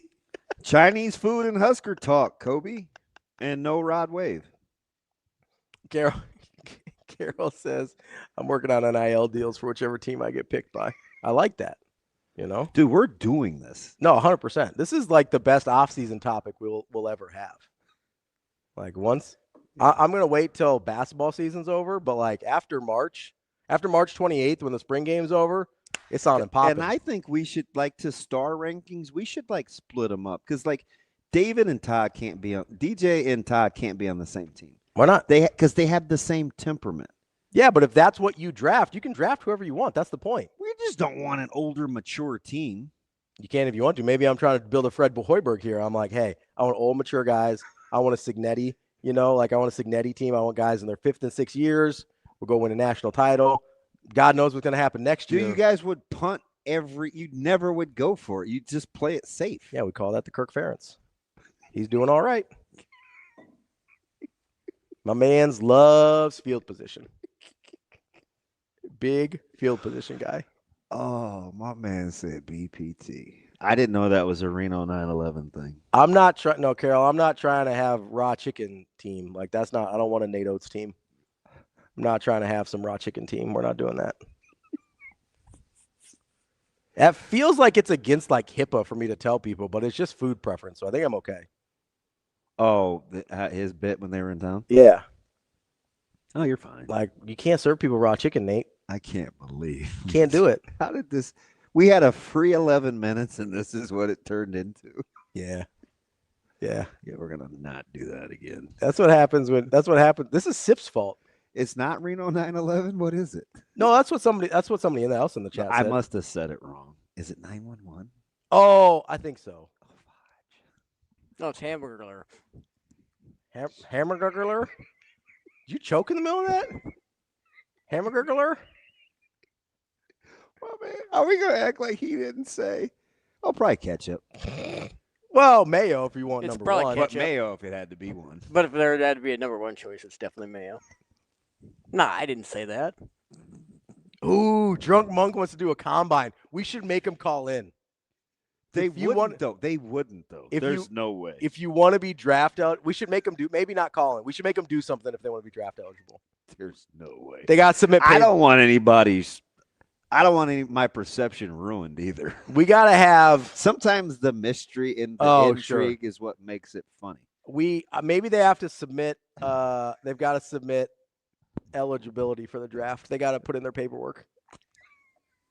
Say, hey, I'd like to submit my name for the 2026 Hurrdat Sports Live draft. Should we give Austin and Rico a team? Oh yeah, they should. They get a team. Have to. Oh man, you get a team. I get a team. Austin and Rico get a team. And Shane gets a team. All right. Shane's just gonna pick the people that are nice to him. That's it. That's his whole team. He's not gonna be able to fill out a full roster. Well, I don't know who he's gonna pick because Jessica isn't in the stream.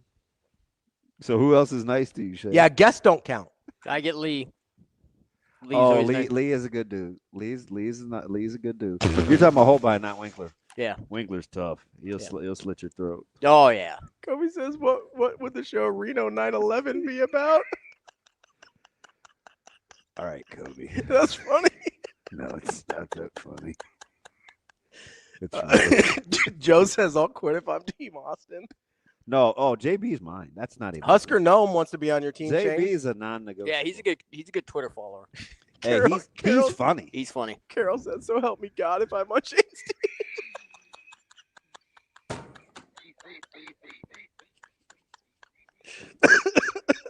It's not personal. It's just business, just draft business. So help me God. I swear to God. And then get in the damn portal. You mad? Oh no. Oh. Do we have to have a portal date? He said to get in the damn portal. Husker Gnome says us garden gnomes got to stick together. Oh man. Carol's climbing up the draft board. I'm gonna be honest with you. But I found it first. Okay, cool. So you're using the dibs on me? You just don't want to say the word? Yeah, I was like, this person is good. Justin, I should get dibs. Justin Rogge's good. I mean, he's always good to me. We'd fight over JR, though. Yeah, JR's good. We like JR. We'd fight over JR. Yeah. So we'd probably fight over Justin. We'd fight over Josh. There's a lot of people. No, you can have Josh. He's a little too mean to you? Yeah. Listen, I'm very much like Nebraska here. I just want people that want to be here. You know? I want people that want to be part of the team. They're riding with Team Ravi, you know? So help me God. I just want people that want to, you know. How about this dude says to get the damn portal? Of all the things we've said, that was finally the one that touched the nerve. You started this whole thing with the BPT, with the cut he played. What do you mean? Huh? What cut? Japan wins. I don't think that's what it was. This is Wyatt's fault. It's always Wyatt's fault. Or T-Mac's fault. I don't know. We kind of got a little strange there. Rico says, my team is going to have fun. Very little structure, though. That sounds about right. For Rico? Yeah, that sounds about right. We'll be all right. Yeah, we'll get a Discord going. We'll get it. Carol. Absolutely. For the individual teams. Dank's been wanting a Discord for the whole chat. We're working on something there. It'll be fun. Dude, he's a bright dude. Alex says, didn't Japan lose? That's all I got for today. That's TV. I'm Ravi Lulla. At some point, we will likely talk to Sip again. No one knows when. Friday. It won't be tomorrow. Allegedly. It won't be tomorrow. Make sure you come out to Hurrdat Sports Bar and Grill. We'll start the pregame show at 5. They got pregame specials. We'll have giveaways. It'll be a good time. Let's see Nebraska get a W and move to 21-0. Let's do it. Let's get it. We'll be back tomorrow. See you. Have a good day. Love you.